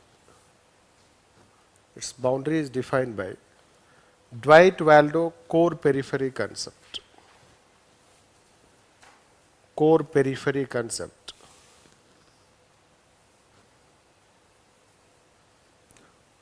The core gives certainty of boundary. The core gives certainty of boundary. It is the periphery which resembles boundaryless as it keeps changing. As it keeps changing. Keeps changing. But the more appropriate way to tell,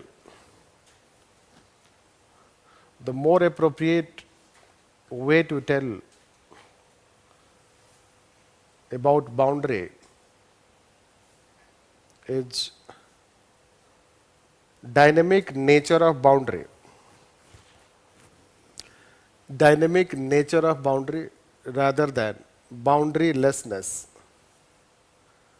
Boundarylessness. Saying that it is boundaryless is extreme view. Saying that it is boundaryless is extreme view.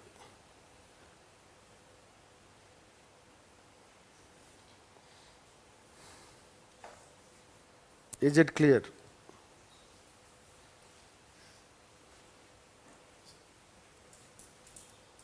Right. So what do you understand?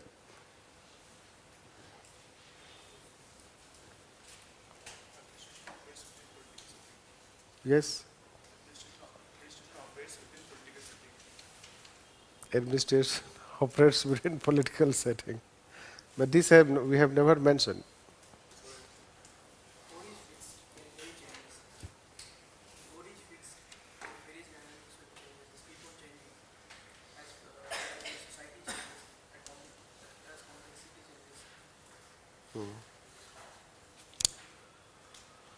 changes. Right. See, people when they will write their data answers, they will agree with the first part.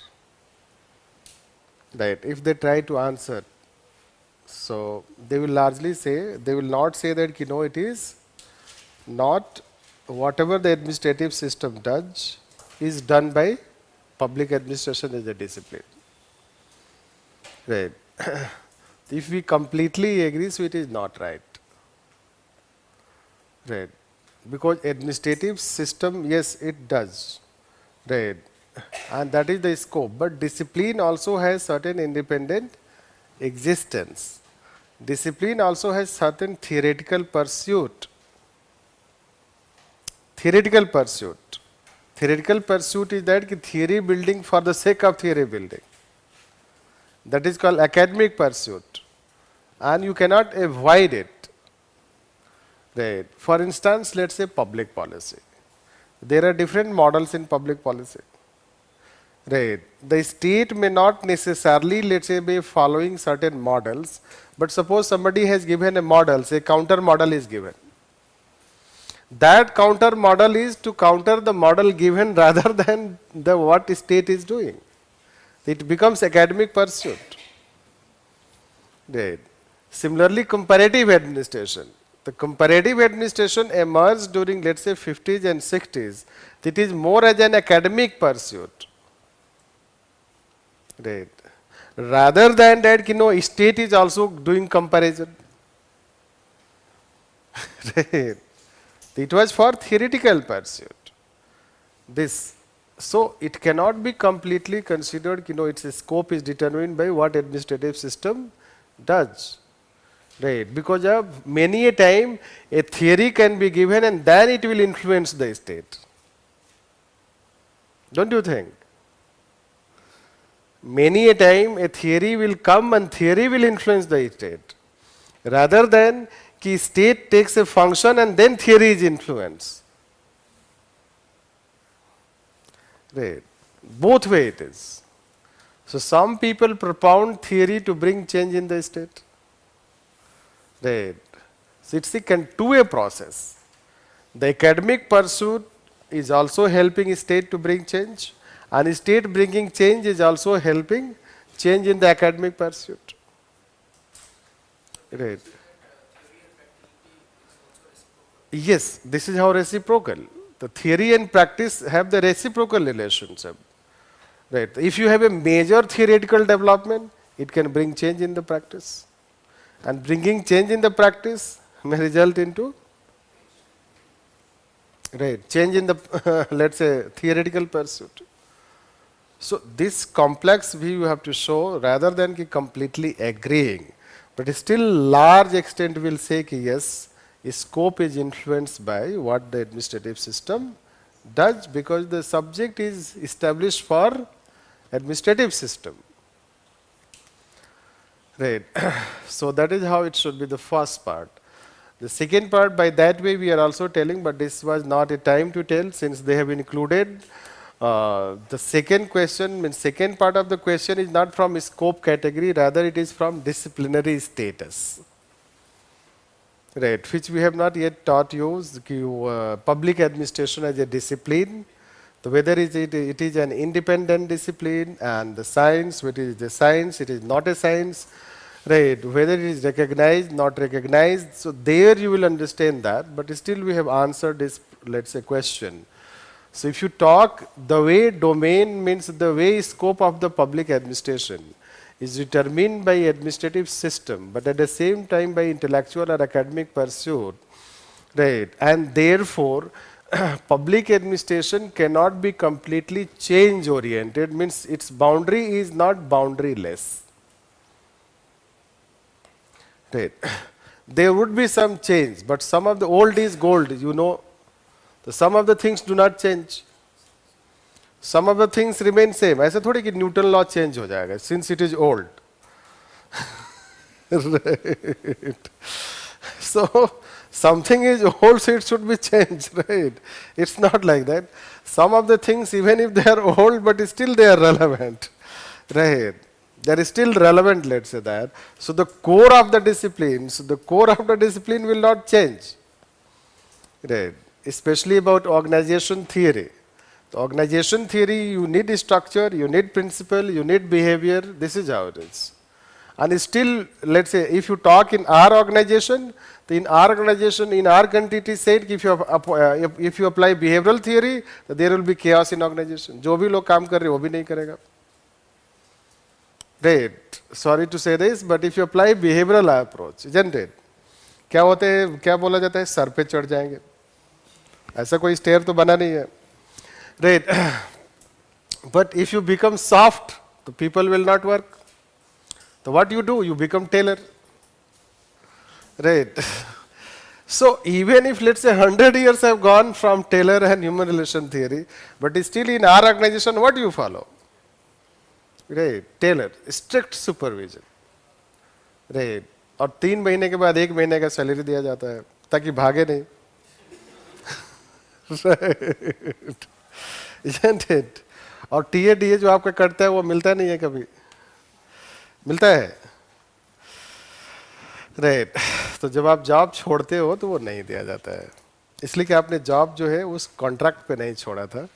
No, this is how it is. Anyhow, so it is all Taylorian principle, exploitation. Can we say that public administration has multiple boundaries Right? No, this is not. Why to say multiple boundaries? because of developed nation have a different scope, and this classical theory have a different like No. theory. Why to go in this complexity? Right? So, multiple boundaries saying that you are entering in the, let's say, domain which is not needed. Right? Unnecessarily, why to invite Panga? This is how it is said. Right. So, it is not. When you want to say it, after qualifying, talk all these things. Right. Ki what it is. As of now, we'll teach you what is relevant. Right. Anyhow, so this is how, let's say, boundary, let's say, will not change. I guess it is clear. Means ki boundaries will not completely be changing. At the same time, some things keep changing. If you remember, some fields we have told, some other fields we have not told.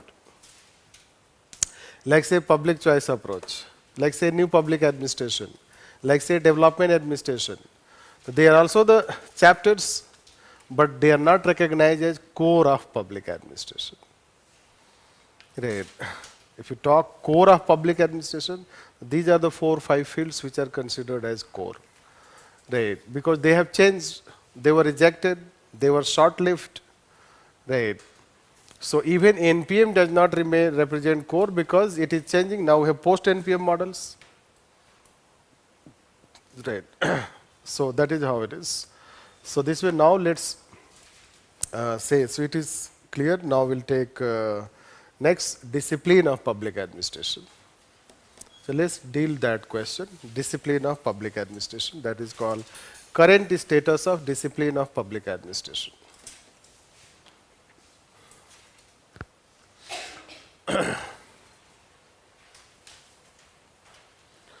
Right.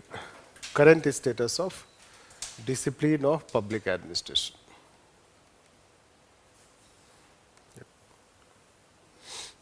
Although public administration has evolved, public administration has evolved with 6 overlapping paradigms.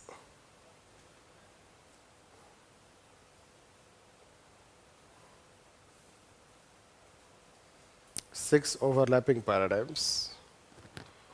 Right. But still as far as independent status of the discipline is concerned, independent status of the discipline is concerned, right, there is question mark. There is question mark.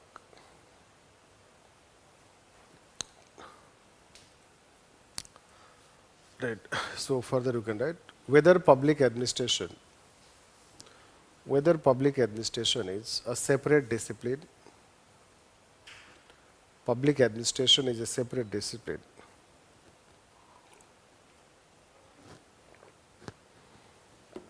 What are the criteria? What are the criteria for recognizing any discipline as independent and separate discipline? Independent and separate discipline.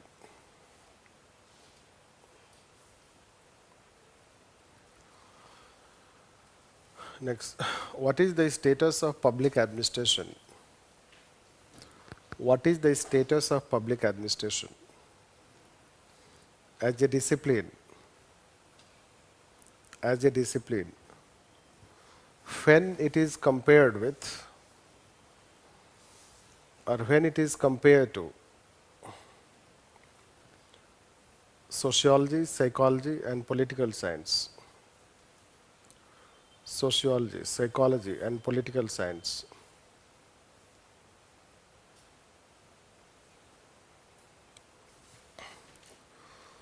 Which factors, which factors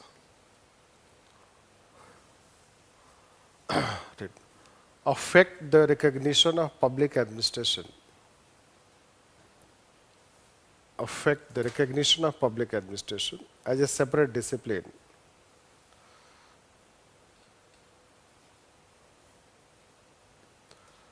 And at the same time, discuss the factors,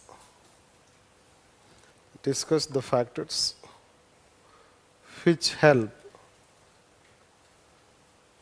recognition of the discipline,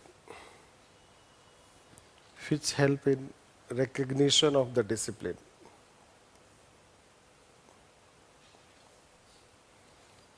Can public administration be considered as a science? Can public administration be considered as a science? If yes, then which type of science it is? Normative, empirical, or both?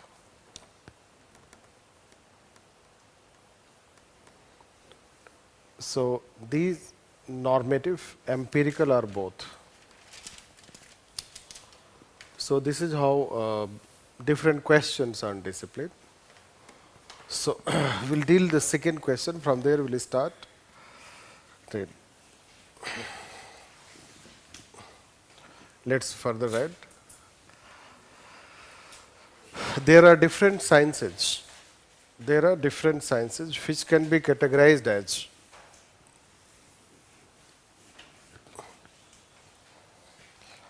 there are different sciences which can be categorized as physical sciences,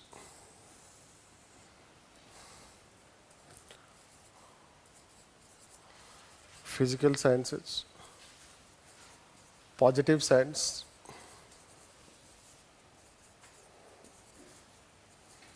positive sciences, and normative sciences.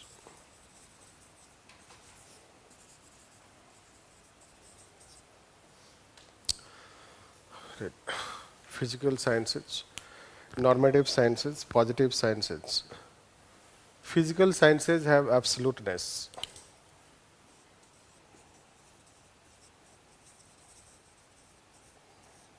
Right. Absoluteness. They are near absolute.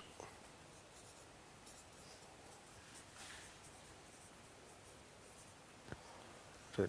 And they are subjective.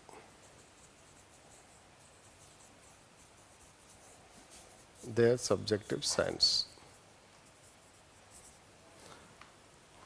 This is objective.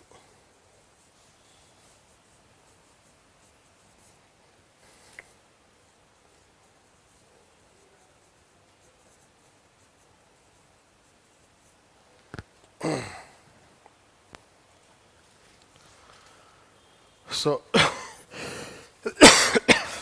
physics, if you talk, so physics can predict, now if a satellite is launched, so it will reach in its orbit, whatever the time they have set, is it? So it has absoluteness. Positive sciences are near to that. They are not absolute, but they are near. And they are like sociology and psychology.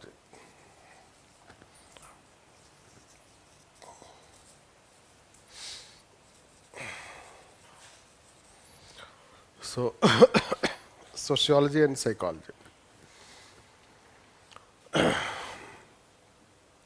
Sociology and psychology, since they have adopted methods of their inquiry, those methods of inquiry are highly scientific. So whatever they will say, they will have objectivity. They will have empiricism. In fact, empiricism has come from them. Empiricism, empirical method has come from sociology. Positivism has come from sociology. So there is no, let's say that problem in their recognition, and it is not just a body of knowledge. So sociology or psychology, they are not just body of knowledge, they are discipline, recognized discipline. That's why you know that in psychology there are different branches. One is called psychiatrist. Right. So those people who become psychiatrists, they are having medical degree. Right. They have medical degree. And medical degree, you know that it is very objective. So anyone cannot become psychiatrist. Right. But anyone can become administrator. So this is a difference, let's say that. So this normative sciences are philosophy and political science. They are subjective. Although political science is also a recognized subject, there is no any doubt about recognition, but it is considered as a normative science simply because it deals with policy aspect. And policy is nothing but aggregation of values in society. Right. So since it deals with the subjective aspects, that's why we consider it that side. Public administration comes here. It is neither normative nor positive. Right. So public administration is neither normative nor positive. It is neither side. Right. And that's why it has its either uncertain status, right, or lack of recognition. This you should know. Right. So why it happens? So let's few lines further, right? So if public administration is compared with different sciences,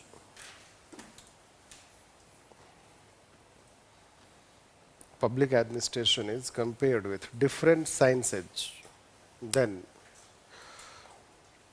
it is neither considered positive science nor a normative science.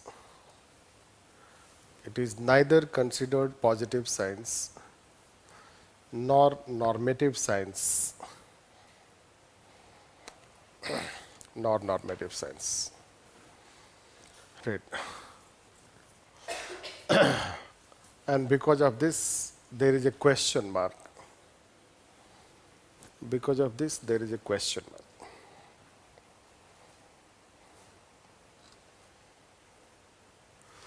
Positive sciences are those sciences.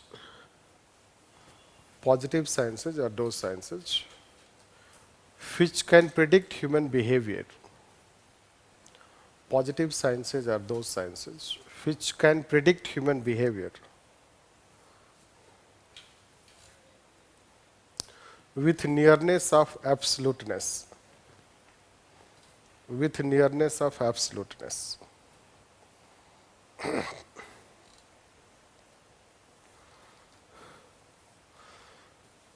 Normative sciences cannot predict human behavior. Normative sciences cannot predict human behavior with objectivity. Objectivity. And hence, they are having subjective nature. Subjective nature.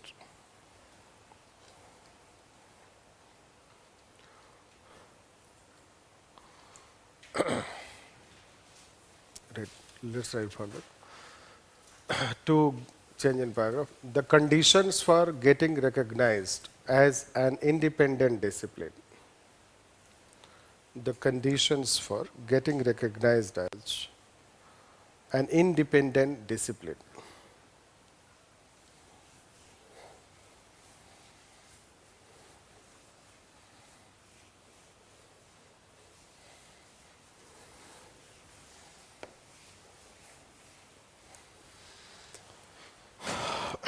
So there are some conditions you should know. Right.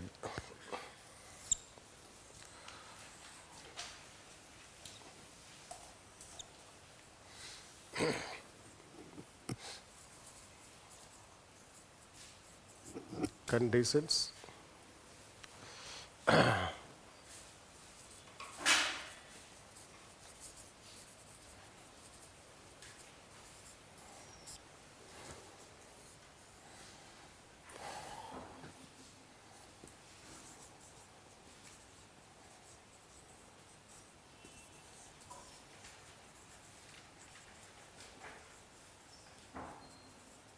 Originality of subject matter. Right. So they have originality of subject matter. Right. It lacks originality. It lacks originality.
Methods, methodology.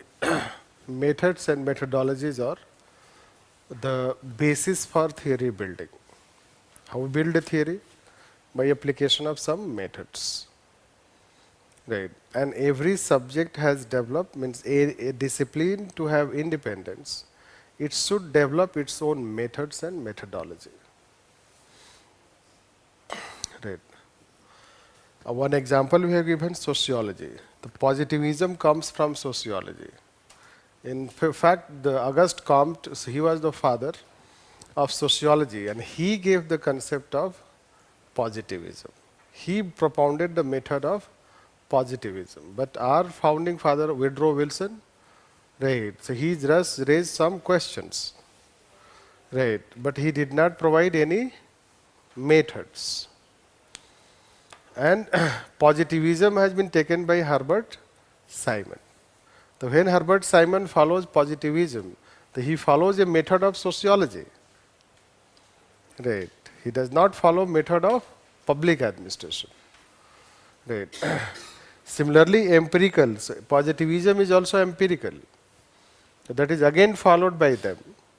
Right. Structural functional approach is in sociology.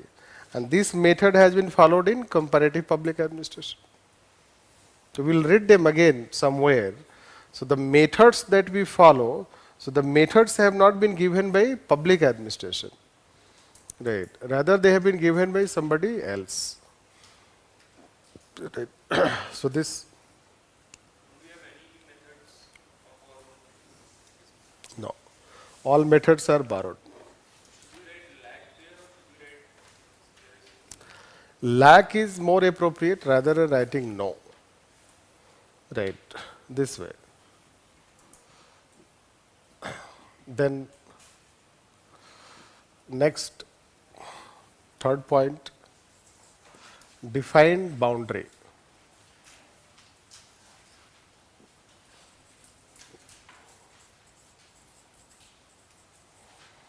Define boundary. Right. So they have defined boundary. We lack. We lack Right. In past, see whether you say no or lack. In past, I have said no. If you see past, last batch copy. Right. But these are not so absolute. Right. If you write no or lack, it means same. Right. The defined boundary it lacks, and fourth is its own. It should have its own theory. So again, they have their own theory. It lacks.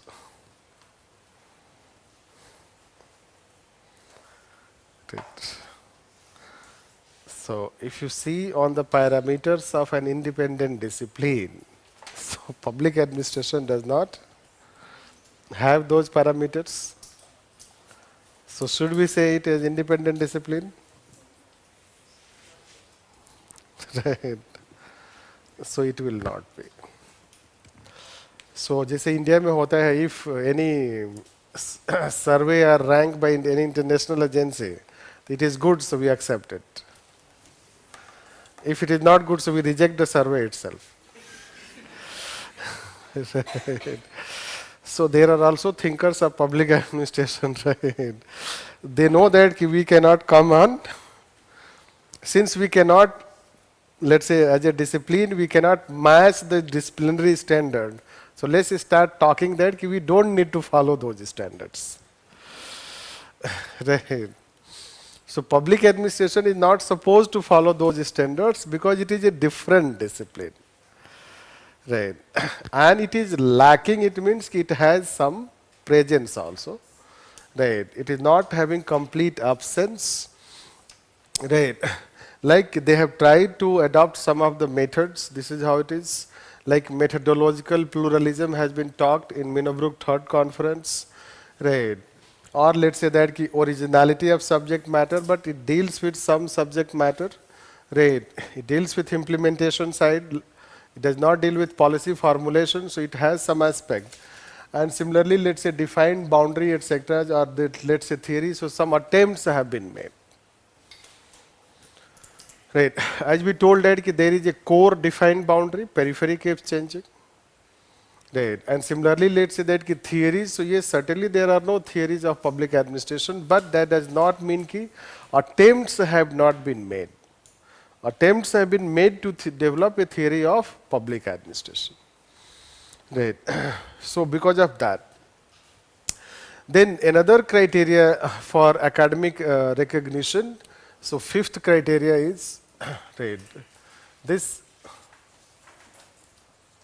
recognized by university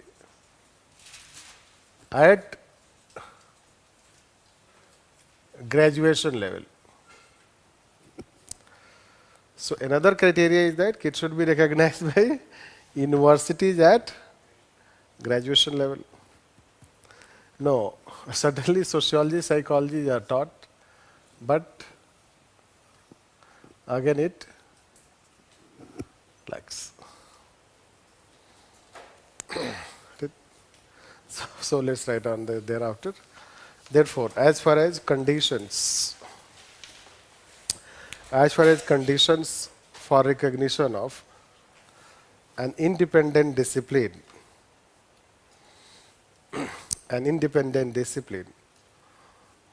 are concerned, public administration does not match those standards. Does not match those standards. It does not match those standards. Right. In terms of one, two things, right? Originality of subject matter. Originality of subject matter, its own methods and theory. Its own methods and theory. And hence, from these standards,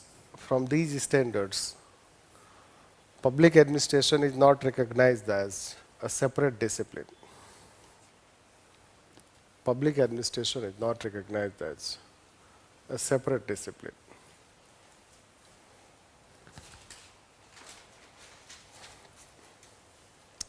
Separate discipline. Right. But there are factors. There are factors which help in supporting the discipline. Which help in supporting the discipline. Supporting the discipline. That first, public administration is started as an independent discipline. Public administration is started as an independent discipline since 1887. And since then, many theories and principles have been developed.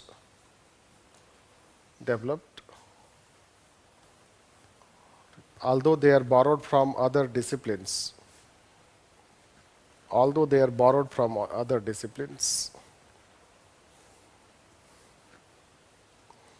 But there are some attempts within public administration.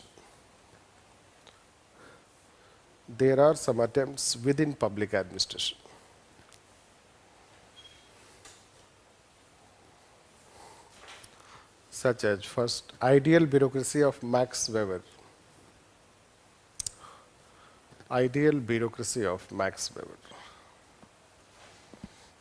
Second, Papers on Science of Administration by Gulick and Urwig.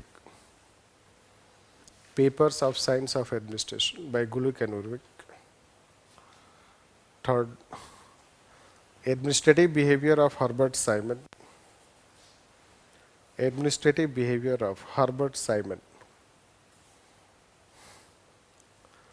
Comparative Public Administration. Next, Comparative Public Administration.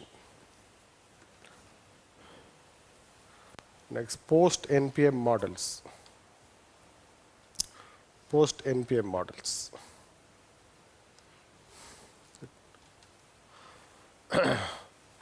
However, within this,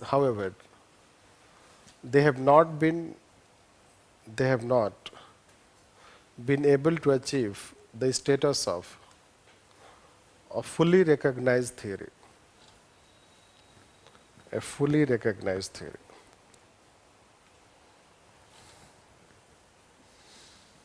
Right. So we were talking first point. Within first point, we have told all these things. So there have been attempts in public administration. You should know that Max Weber was formulating ideal bureaucracy not for business administration, but for state. But it is a model. It is not considered as a theory, which is considered as a normative theory. Right. And it is recognized also. In fact, there are more critics to Max Weber bureaucracy than appreciation. This is how it is. Similarly, Papers on Science of Administration, so they have mentioned administration. So they were trying to contribute to public administration, although influenced by other aspects. Herbert Simon, he could have written organizational behavior, but he mentioned the book name Administrative Behavior. So that way it is considered. Since similarly CPA is the first approach originally in public administration, which tries to build a theory of public administration. Right. And if you remember that Robert Dahl says there are three presumptions. Unless those three presumptions are made clear, public administration will not become science. And one presumption was comparative study. So that is how in that way CPA emerged. So that is an effort, and post-NPM models are now, they are trying to develop in public administration. They are talking about public administration and more about values aspect. Right. NPM may be influenced by business sector, but post-NPMs are more influenced by democracy, politics. This is how it is. So these are some attempts. Let's say second point. There are some developments. There are some developments. Developments like first, Constitution of American Society of Public Administration. Constitution of American Society of Public Administration. Second, establishment of NASPA. Establishment of NASPA. Next, publication of some journals. Some journals. So further we'll take tomorrow. We'll end here. Right. So we'll conclude tomorrow, and then we'll take new public administration. Right. So enjoy your life.